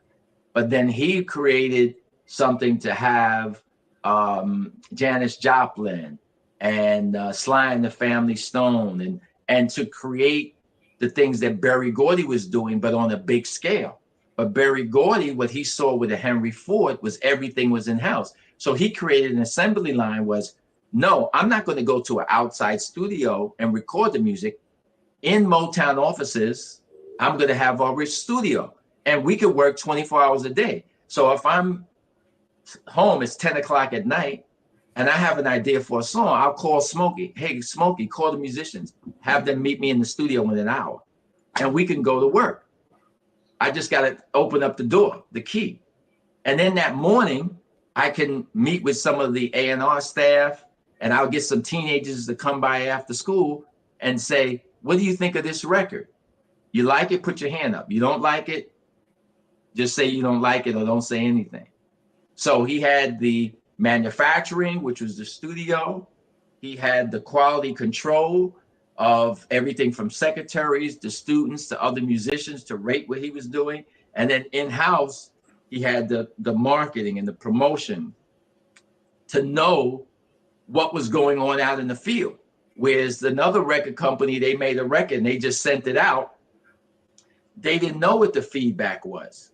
Berry Gordy, because he knew working at those auto plants and he saw that assembly line system where they had their dealers who could call them and say, hey, people love this car. Oh, guess what? this is the car that people, this is the color that people like this year. It's a steel blue, or it's a green. This is the color car to make this year. So Berry Gordy had these black reps out in the field that would be going to the radio stations. They go into the community, and they could call back to Detroit, to Motown, and get him on the phone and say, hey, this is what people here in Mississippi are saying about the Supremes. Or, you know what, this is the third record you put out on these Supremes. Nobody likes it. So he knows firsthand, I got to get some writers, some producers. The group looks good. You know, there's no girl group out here that's really doing anything. I just need a hit record on this group. So I got to get some, this time, instead of Smokey writing, I'm going to have Hollandos in Holland. I'm going to get, so, you know, having an opportunity to be exposed to the whole process can help you as an entrepreneur. As I was saying to this young lady I was mentoring this week on entrepreneurism, the test of an entrepreneur and the success of an entrepreneur is not looking at what's in front of you and talking to people about it, because they may not see it. You have to see the whole picture. Where does it end? They're not going to see it. You have to have the whole vision. You see the whole package. That's what separates you from the other person. Absolutely. I would agree 110% that being an entrepreneur definitely is a visionary. And thank you so much for what you were sharing as far as the education is concerned, because I heard a quote and it took me a few minutes to really think about it, but it said that the learners will inherit the earth and continually grow exponentially successful, while the learned will gracefully pass away and become obsolete. So I do believe that you should constantly be learning all the time. Like every day I get up and I endeavor to learn something new. So what are a few of your keys to success that you would like to share with us on today? Well, you know, unfortunately, the world has changed. So I would not for 1 minute say that I have a lot of relevant antidotes that I could pass on, because I said much earlier, we have social media, the way products or your business is marketed today is totally different from when I started in the late 60s, but especially the 70s. Not to say that you wouldn't make up a flyer today to go and give out to somebody, but that wouldn't be your first choice. Not to say that you wouldn't make your product before you test it, and you have different ways of testing it than you did many years ago. Of course you can. I would tell anyone, look at the shortcuts. And as I mentioned, the startup course today is minuscule. So maybe a book that you're reading is outdated. It could be marketing from 10 years ago. So try to get the latest information that you can on how to market. And you might, like I have a book now on how to market using Twitter. I just bought it last summer. That book is already obsolete. Why? Because Twitter has become X, and so many people are not using it, and it's looked upon negatively now by a large group of consumers. The book is obsolete already. So find something contemporary that you can reach your goals that fit your business, you know, and you don't have to buy a book. You could go online, you could do case studies, you could go, you know, there's universities that do case studies, and try to find something current for how somebody within the last 24 months or less has started something in their business and they became successful. And the reason I say that is, I don't care if you're selling cars. The way you sold cars 20 years ago is not how you're going to be successful at selling a car today. And all the time I'm coming across, I was reading an article just yesterday. It was a short article about the multi-million-dollar homes in LA that the wealthy people can't sell because the homes are so expensive that the people that want to finance them because of the interest rate, even for wealthy people, it's unaffordable. And these people don't want to drop the price of their home. And I'm reading who some of these people were, and they're all entrepreneurs who are worth 50, 100, 200 million dollars within the last 5 years. And they're all under 30. And, you know, these are guys who, you know, many of them are tech entrepreneurs. They had an idea and they started this idea, and either they sold the company or within 2 or 3 years, they're grossing 30, 40, 50 million dollars a year. So did they go read a book based on management and marketing from 30 years ago? I don't think so. So what I would say is look to those types of examples. Look at the people, look for the people who have made a lot of money in the last 5 years. And I'm not saying the billionaire class, but people that are worth 30, 40 million, people whose businesses went from operating in their garage or basement, and 2 years later, they got 50 employees and they got a 100,000 square foot warehouse. What did they do? And how can you put some of those elements in your business? Because think about it, Jeff Bezos and his wife, a lot of younger people don't know this. They started in their garage, but Amazon was a bookseller. They started selling books through the internet online, and online sales was new. And I could remember there were a host of other competitors that had the vision to sell almost everything online. Because I remember when it happened, there were even Black entrepreneurs. I'm going to sell sneakers. I'm going to be the biggest sneaker company. I'm going to be selling these sneakers online. Oh, I'm going to sell. I had a friend, he was going to work with the record labels to sell albums. There were still albums and there were CDs online. So there was a lot of that. People, oh, I'm going to sell all kind of clothes online. But Bezos, I'm going to just sell books. And when he perfected that, he went to the next thing. And then he kept adding and he stacked it. Man is so rich that here in Florida, a yacht that he was having built for the last 2 years, yacht was so big when they went to ship it out of the marine terminal where it was built, it couldn't go under the bridge. So they had to take it back in and do all this reconfiguration and then set it sail. It just got into the port down in Miami. It's so big it couldn't dock where the yachts are. It has to dock where cruise ships and freight liners, I forget what they call, the cargo ships come in, and the yacht costs $500 million. That's just one of his toys. So just think he was an entrepreneur, and not to aspire to that, but I'm just saying, do you ever think that he would have in his wildest dreams starting selling books out of his garage online that is a toy? He would one day have a yacht, a boat that costs $500 million. No. So have a dream, try to do something that somebody else isn't doing as a niche. And in today's world, don't go way back to Henry Ford. Don't go way back to a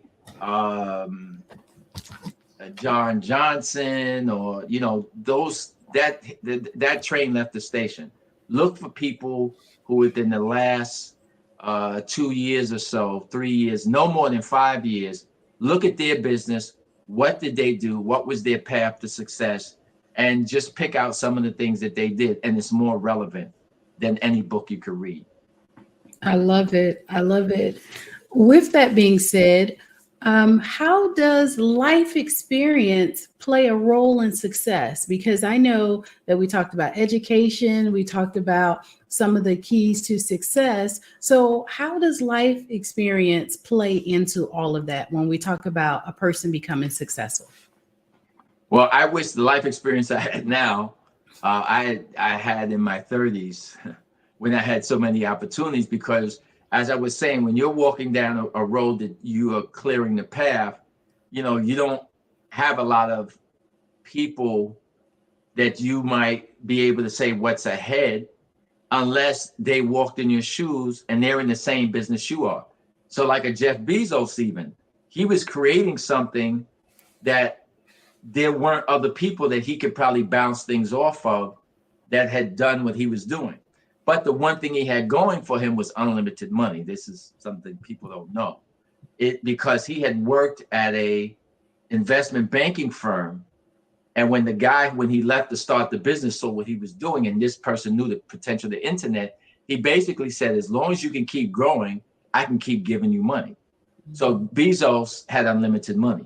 Also, when he started the business, like a lot of these white entrepreneurs, they're not rags to riches stories. Jeff Bezos's was his stepfather. I think he was a pharmacist or something. Gave him like $200,000 to get started. You look at Bill Gates, his father was a successful patent attorney. He went to Harvard. He didn't start with nothing. Elon Musk, his old story is a lie. Yeah, he came here struggling. But how do you come to America struggling and with your mom, and your mother buys a house in Malibu? That's struggling. And you got a bunch of emeralds in your pocket because your father owned an emerald mine in Botswana in Africa. And I could go on and on and on about these people, but we know our struggle is a lot different. So gets back to surrounding yourself. Just surround yourself with people who want to make it. Surround yourself with people who want to make it. Awesome. I would agree that is definitely good advice that you shared with us. Now, let's get to the question of the day. Tell me a little bit more about the Black Expo and how it started, and what were some of the great memories when you got this going of some of the cities that you visited? Sure. So I created Black Expo in 1988. First Black Expo was in 1989 in New York. And I created it because I had taken a leave from being an entrepreneur, that serial entrepreneur, doing things in the entertainment business and some marketing and concert promotion, started a family, and I was dormant for a couple of years. And I stayed in touch with a lot of people I did business with who were Black entrepreneurs, my printer, my graphic artist, various people that had small businesses that I used to hire them to be the service providers and vendors for what I was doing. And I would often hear, wow, I'm kind of stuck in this place, can't grow my customer base. Once again, this is a different era. And I wish when you were doing your business, you were able to afford advertising on the radio and do stuff. And I used to keep hearing these things about these people who had a business. They couldn't grow the business even in their own community because advertising and marketing was too expensive. And I'm in New York City, so it's the most expensive media capital in the world. So I kept thinking, wow, maybe I can create an event, invite my Black business owner friends to, and get the public to come to. So I thought of this over. The idea came and went, and then I think I may have written. No, I didn't write it down on paper, but I had the thoughts. Ran into a guy downtown one day who worked in radio. That was my salesman in radio over like a 7 or 8 year period at a radio station, which happened to transfer to being at when I ran into them, they were the #1 station. They had just got a new general manager, and we're talking on the street corner. And he said, "What are you up to? What's new, man? You ain't been doing nothing. You should revive." And I told him about this idea. He said, "This sounds good. We're looking for an event to do." So I said, "Really?" So he said, "Why don't you write it on paper, send it to me, and I'll talk to the new general manager and the program director. Maybe we could conspire to do this thing." I typed it up, and I was taking my family the next day to Disney World in Florida. Typed it up, dropped it off at the station, right? Next day, I get on the plane, I go to Disney World. So I'm on vacation, and about the third day, back then, for the young people, they won't know what I'm talking about, but I had an answering machine in my home. So I'm calling my house to check my messages, right? And I call, and there's a message, "Hey, Jerry, this is Mark Neiman from KISS FM. The general manager, man, he loves this idea. When you get back from vacation, give me a call. We want to meet with you about this expo thing that you had this idea. We need you to come down to the station. So I'm like, wow. Get back to New York, go to the radio station, give them an elevator pitch, 2 minutes. I don't know what the hell I was doing, but I just told them the fantasy, the dream. And they said, let's do it. I didn't have a place. I had an idea where I wanted to do it. I didn't have a location. I didn't know what time of year I was going to have it. I didn't know how much it was going to cost to get in. I didn't have a staff to do it. I didn't have an address. I didn't have a business card. All I said, I want to do this thing. And I think I'm going to call it Black Expo. So, it was an idea, a dream. And I would have to do a whole show on what transpired between that September and that April to pull it off and make it happen. I love it. I love it. I will tell you that there's power in a dream. It really is, because I have a conference that I do twice a year as well. And it started off from just a concept, right? I had never done anything of the sorts. And so there was a little challenge there with actually doing this, but I learned a lot going through the process of trying to set all of this up. So what are your thoughts on, does failure create the end of a dream? Failure will never end your dream. And as I tell people, I'll be an entrepreneur till they throw the dirt on my casket if I can. Failure is part of success. Failure can make you stronger. Failure teaches you lessons, and you won't succeed until you fail, because the test of success is that when you fall down, you have the strength to get back up. And you can pick all kinds of examples of people who gave up and somebody else went on to fulfill their dream, whether it's because they didn't have enough money to continue, or they just didn't have enough vision to take it to the next level. I mean, you could look at somebody like Elon Musk, who didn't create Tesla. It was two other guys, and but he came in, he had a vision, and he took Tesla to where it is today. And he also had the financial resources because he had just sold his interest in PayPal. But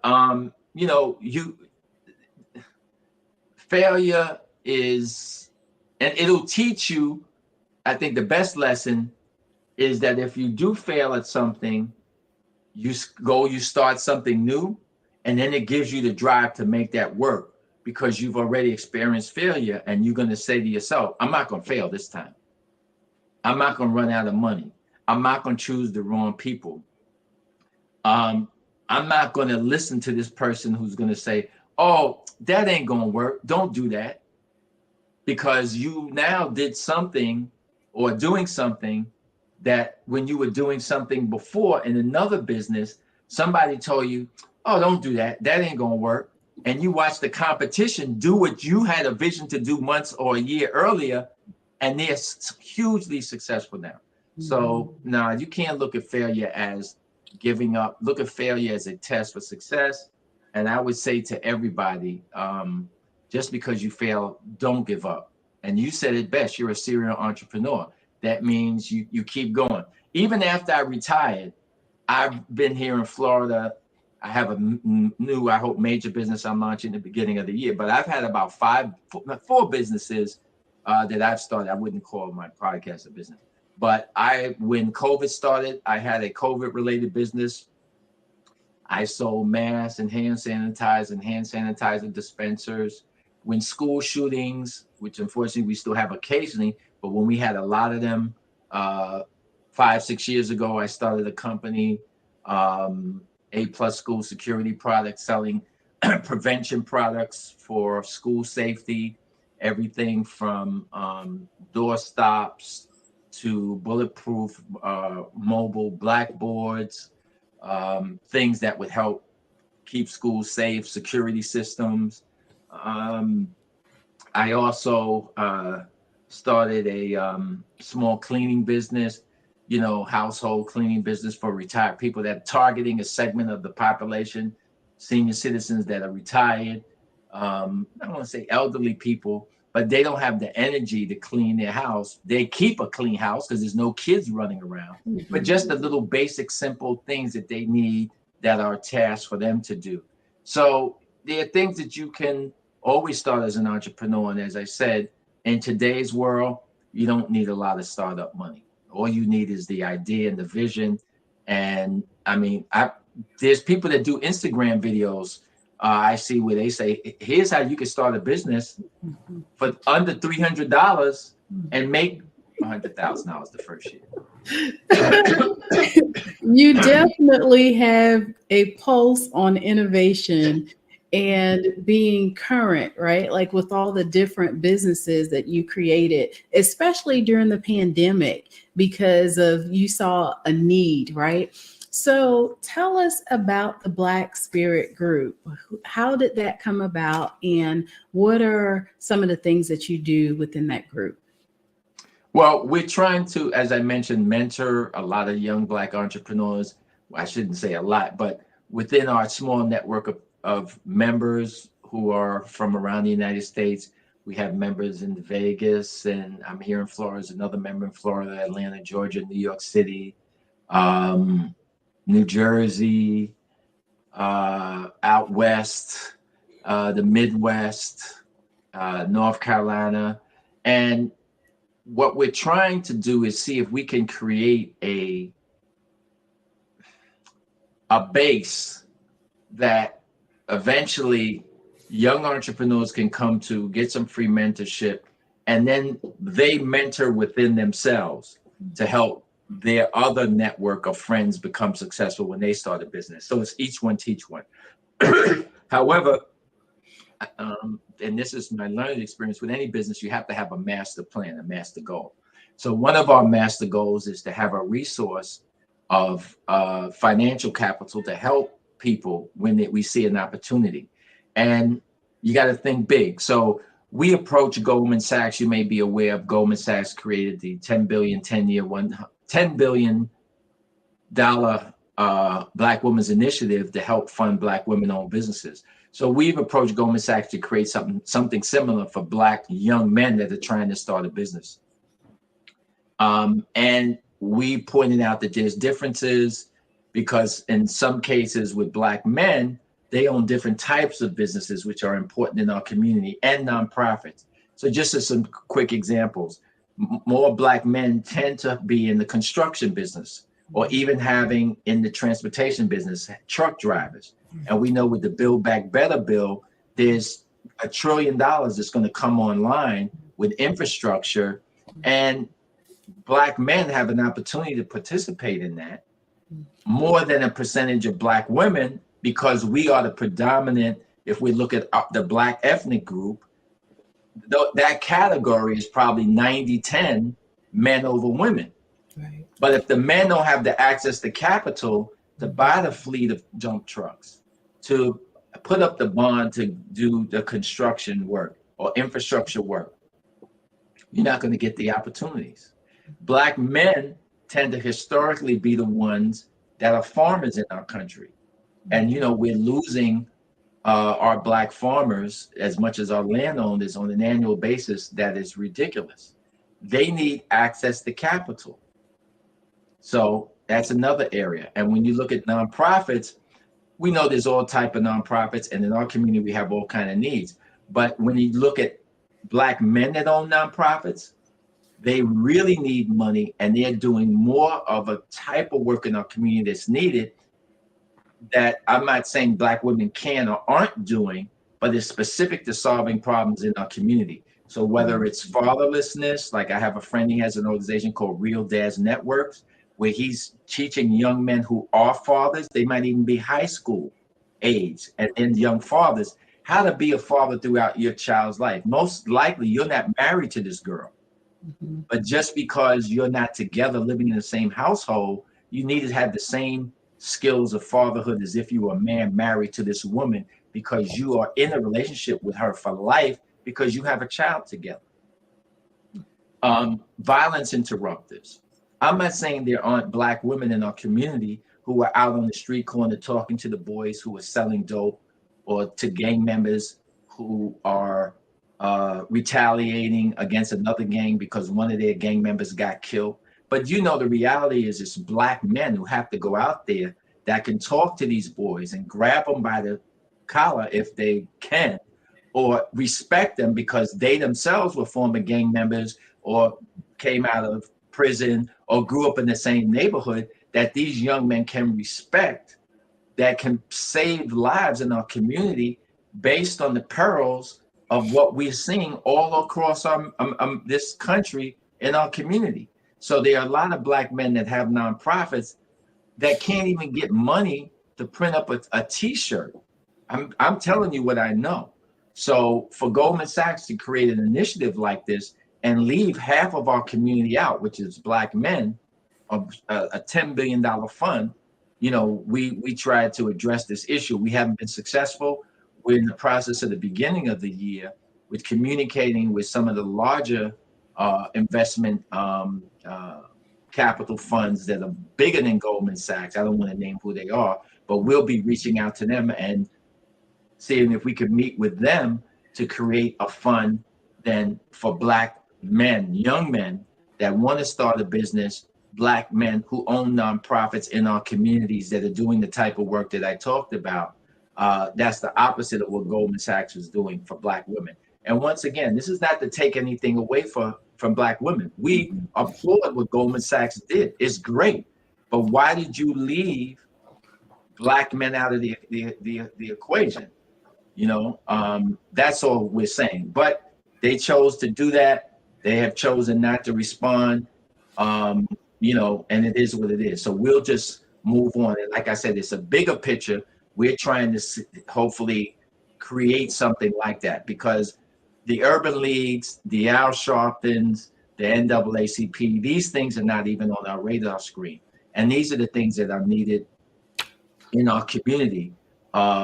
In summation, because number one, it's going to be Black men that are going to have to take control of the issues that we're facing. It's Black fatherlessness. Black women can't solve that. That's an issue that Black men have to deal with, and they have to be able to mentor, especially Black men that are fathers, this young generation of Black men to stay in their children's lives in a positive way. Black men have to solve that issue. We have to admit it. We have to solve it.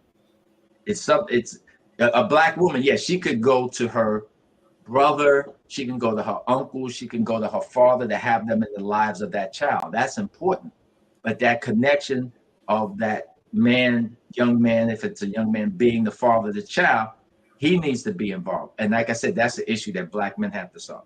The issues in our community with crime, the reality is, other than some of these smash and grabs, the crime in our community, be it drug selling, be it, you know, the shootings that you see, be it the violence that you see, many of those things that are taking place, it's Black males that are doing that. We can't depend on the majority community to solve that. They're only going to point that out and say the typical talking points. Oh, look at Chicago. Look at this city. This is with the recent hearings in the Senate.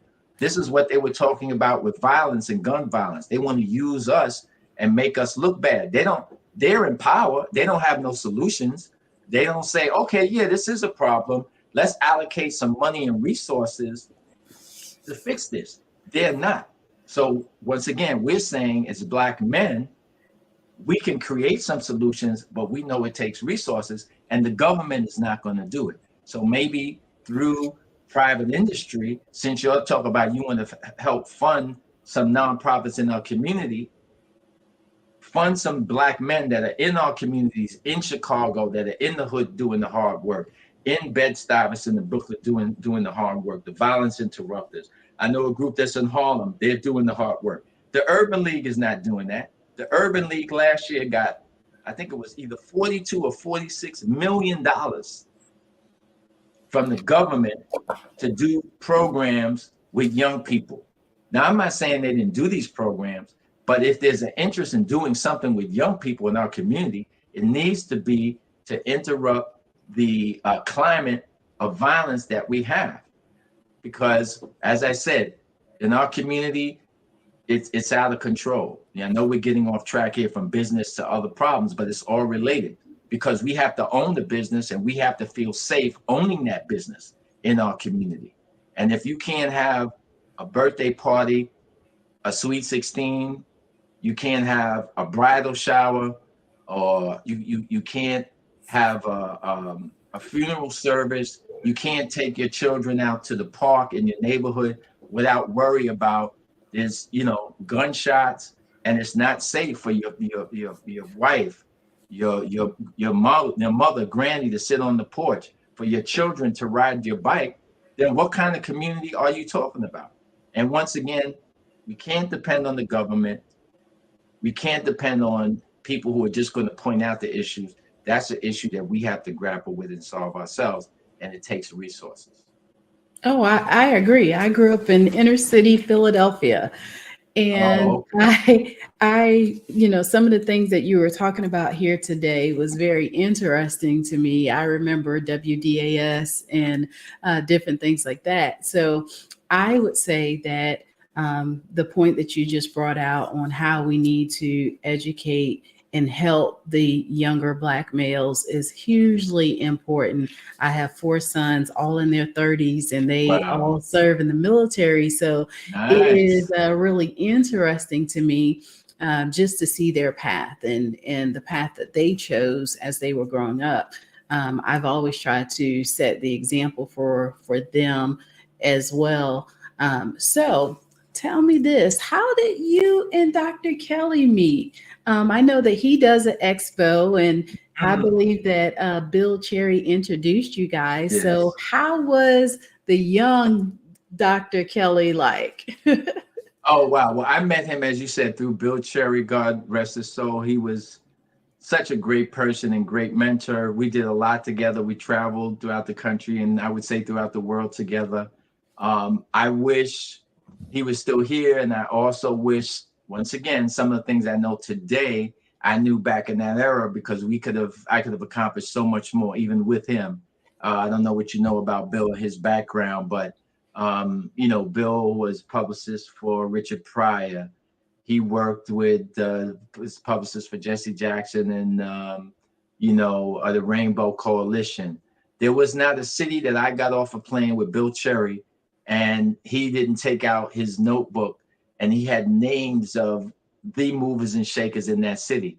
So whether we got off the plane and I was in Chicago, and within 45 minutes, I'm sitting at the dinner table next to Minister Farrakhan. Or I get off the plane in LA and I'm with Debbie Allen and Norm Nixon, or I'm going by whoever, it was just that experience. And, Bill knew everybody. So we could be somewhere and, it's a gathering, a social gathering, and somebody called out his name, hey, Bill Cherry, and, then he would say, oh, this is this person. I might be in Washington, and we're there on something else. And then he'd come to my hotel room and say, okay, we got to leave in an hour. We got to go over to the Commerce Department to meet with Ron Brown's assistant. And I'm like, to meet with him about what? What's the agenda? I don't know. Just think about what we could ask the Commerce Department for. Let's go, So Bill was that kind of guy. And I met Dr. Kelly through him, Eric through him. And, he eventually came to New York, to the New York Black Expo, and he had never seen anything like it. So many people, over 1,000 businesses exhibiting at the show, and over 100,000 people there over 4 days, and all the, aspects of the expo. He was thrilled to be exposed to something like that coming from North Carolina. So that's how I met him at first. And yes, it was with Bill Cherry, who was such a phenomenal person. Like I said, we traveled all over the country, went to Africa together, and Egypt, and to the Caribbean, and so many other places.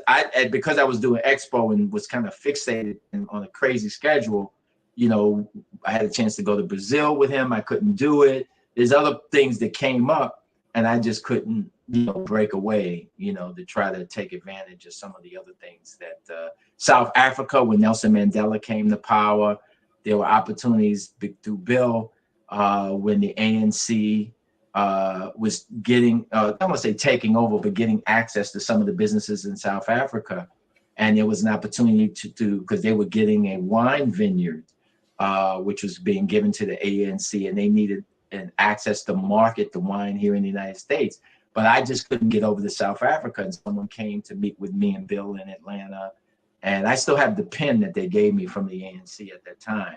But, you know, once again, that's another life. I wish I could go back in time and be able to take advantage of those things. But, you know, there's only so many hours in the day and 7 days a week. So what are you going to do? Oh, but I'll close with this. The last thing that happened before Bill passed, he called me. This is about a month before he passed. And I have on my wall here, I have a letter that was given to me by Carol Moseley Braun. She was the first Black woman U.S. Senator. She was the senator from Illinois.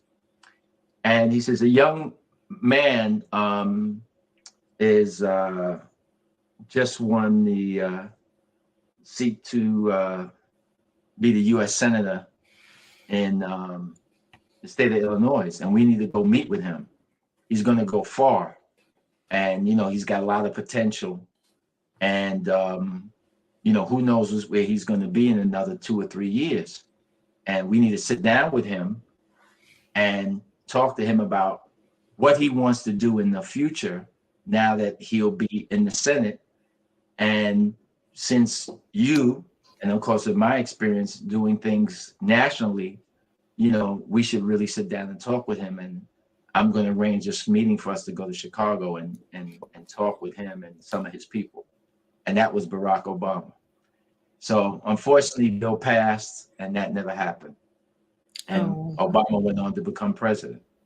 So. Oh, wow. And Bill had roots in Chicago because, as I said, he was with Jesse Jackson for over a decade there in Chicago with Rainbow Coalition. And then he was very close with the minister and had all kind of contacts in Chicago, crazy contacts. So, you know, that could have been life-changing for me. But, you know, like I said, that's life. I love it. I love it. I love it. Well, you have definitely shared a lot of information with us on today. I see Mr. McGall has joined us. So we're at the end of our time. If you would, sir, please, once again. Wait, before we go there, because this man has spoke with us on the Black Business Olympics for an hour and a half. And I'm going to tell you, from the audience to directly to you, Jerry, wonderful life. Wonderful what you've been able to do. You were born with entrepreneurial shoes at a very young age, and I'm very, very proud of what you've been able to accomplish. Thank you. Now we want you to continue, because now you're telling Dr. Kelly some of his backstory. I heard some of that backstory. He told me what was happening when Bill Cherry took him from North Carolina up to New York, saw the expo, saw all these people. You see all these different business people doing good things. These are the types of things that I would want our young people to be exposed to, so they see that Black Wall Street is not something in the past, that it is something very vibrant and very viral right now. Yep. And there's so much of a way for Black entrepreneurs to be successful and market their companies, as I touched on throughout this interview the past hour and a half, that did not exist 20, 30, 40 years ago. I often, when I talk to my former employees, I was just in Atlanta 3 weeks ago. Actually, it was 2 weeks ago, yesterday. I was there and I went out to dinner. I was passing through Atlanta on my way back from Alabama. So I stayed over in Atlanta with a former employee. And then the next night we went out to dinner. And I had 4 of my former employees there. And I said, can you imagine how successful we would have been, though we were at the pinnacle of success, created something bigger than had ever existed, but what we would have been able to do, not only quicker, but on an even bigger scale if we had the internet and social media. If we had that in the 90s, Oh. Because we used to have to call people on the phone. We used to have to mail things. We used to have to print up brochures. Being able to just touch a keyboard and do a mass mailing to, 20, 30,000 people all over the country as Black business people to do business with us, and then have them share that information. To be able to just market by Facebook and have a Facebook page for Black Expo USA. To be able, with a text message, to communicate. Because I used to sometimes in a year have, I'm just guessing now because I can't, let me just say 300. I probably have 800 to 1 million people visit Black Expo on an annual basis. Yeah. So just imagine if I had their numbers to text message 1 million Black consumers with one text message, just taking 2 minutes, and how many Black entrepreneurs I could have catapulted, because with a text message, we could reach 1 million people who came to Black Expo and say, here's our featured Black entrepreneur of the week, getting ready for the holiday season. Here's their website. Be sure to do business with them.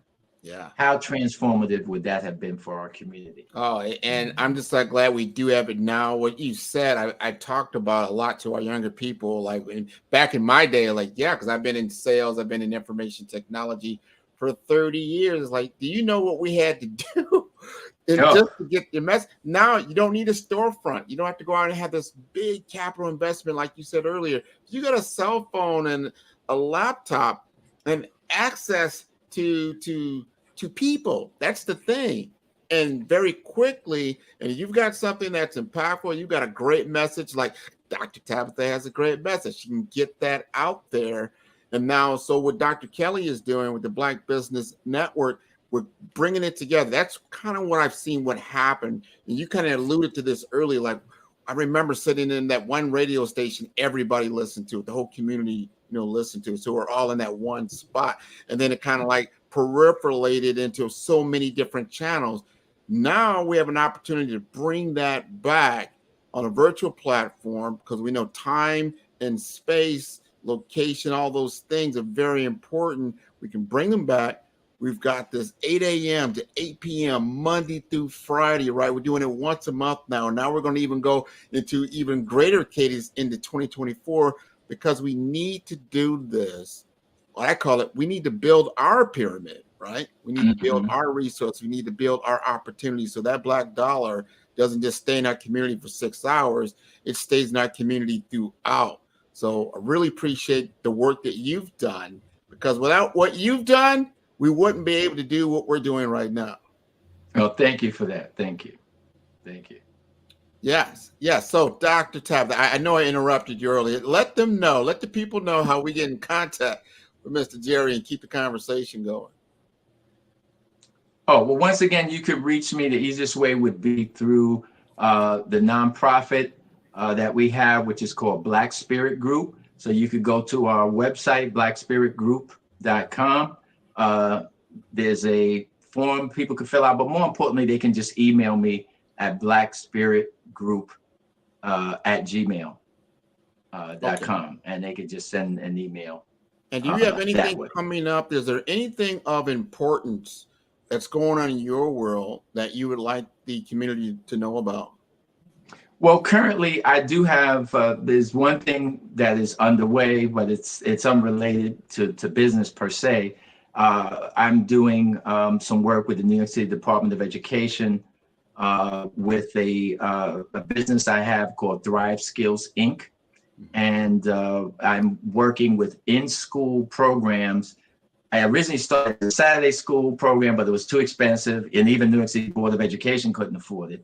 Then we shifted it to an after-school program that was expensive. So now we're doing it as in-school during class program.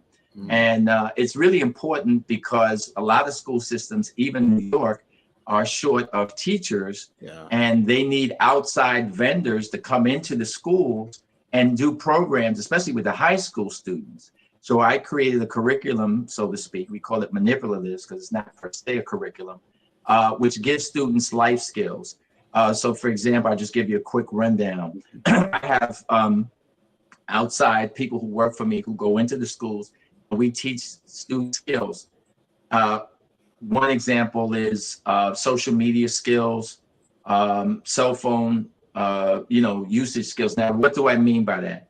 Our young people don't know because they grew up with cell phones. When you get on the bus, on the train, and public transportation, you should end your conversation. No one wants to hear you on the speaker on the bus and hear all your business. Okay, that transcends to walking into school. That transcends to going into a job to fill out and to apply for a job or for a job interview, to working on the job.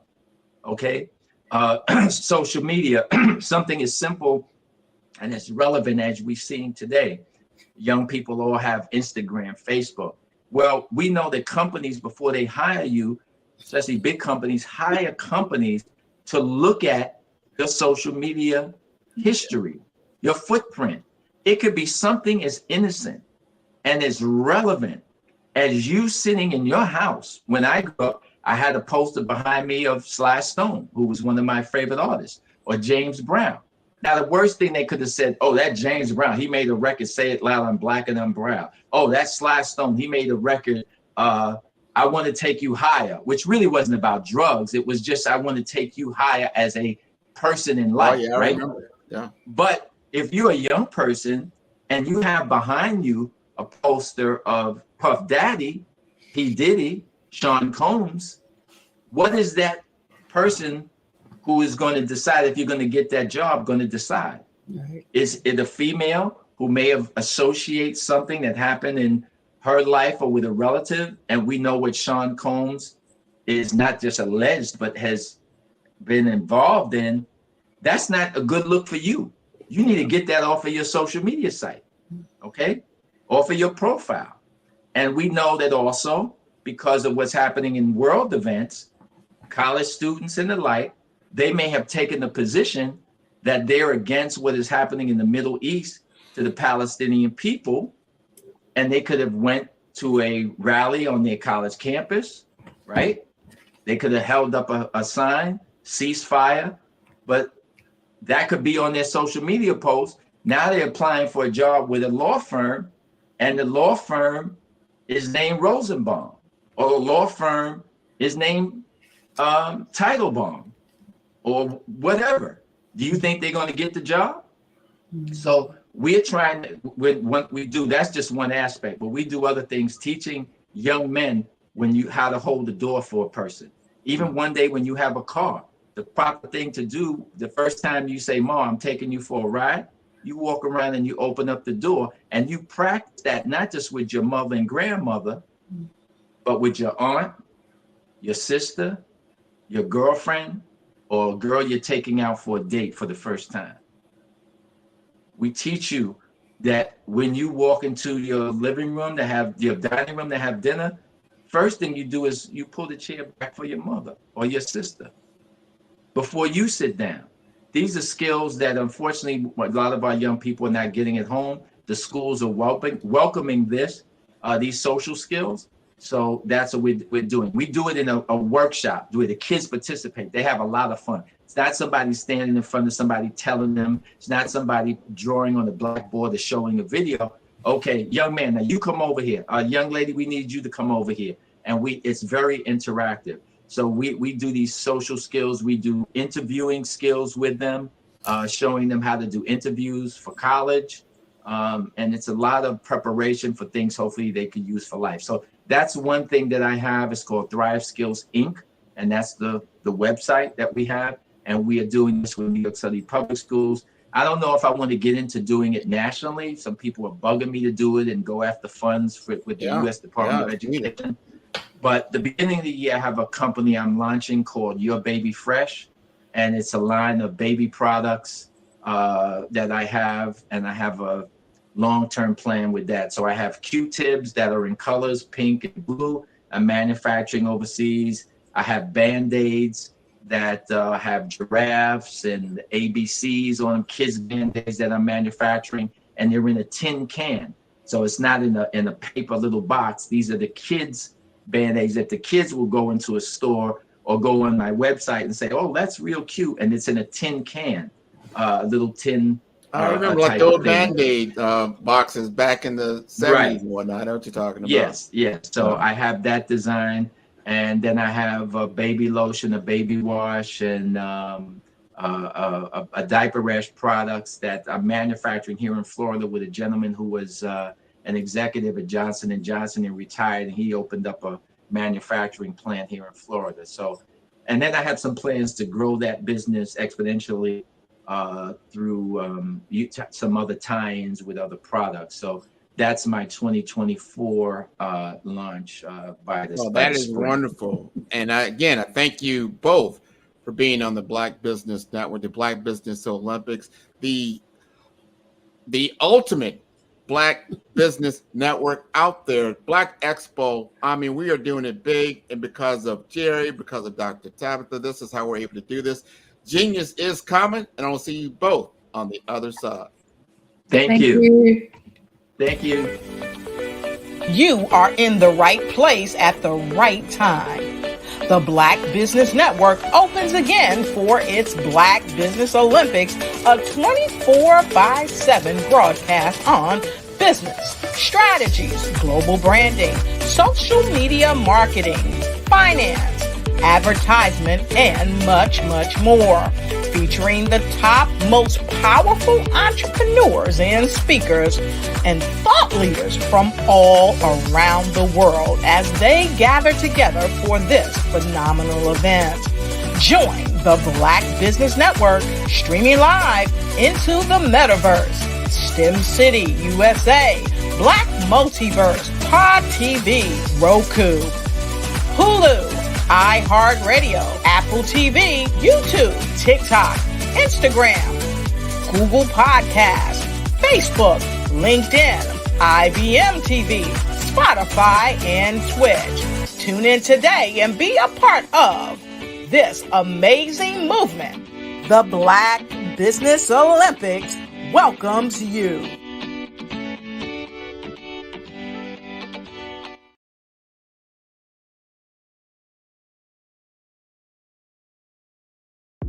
The Black Business Network and Black Business Olympics are essential platforms for Black business owners globally. They provide the tools and support you need to succeed in today's competitive marketplace. Join us today as we collaborate together with businesses from around the world to support our children, students, and young future entrepreneurs, Black businesses and corporations. We raise funds for students going to college and young entrepreneurs who are aspiring to be business owners, and we invite you to be a contributor today. Visit the website www.blackbusinessexpousa.com to connect with and learn more about how the Black Business Network and Black Business Olympics can help you not only share your amazing business story to businesses, but also serve future generations. Hello, my name is David Jones, CEO and co-founder of the Hello LLC, where we help businesses build a culture, brand an experience, and leverage technology to pivot into Web3. Join the Black Business Network streaming live into Roku, Metaverse, STEM City, Black Multiverse Enterprises, Hulu, YouTube, iHeartRadio, Apple, Facebook, LinkedIn, Spotify, Twitch, and Google Podcasts. Tune in, turn on, and let's thrive.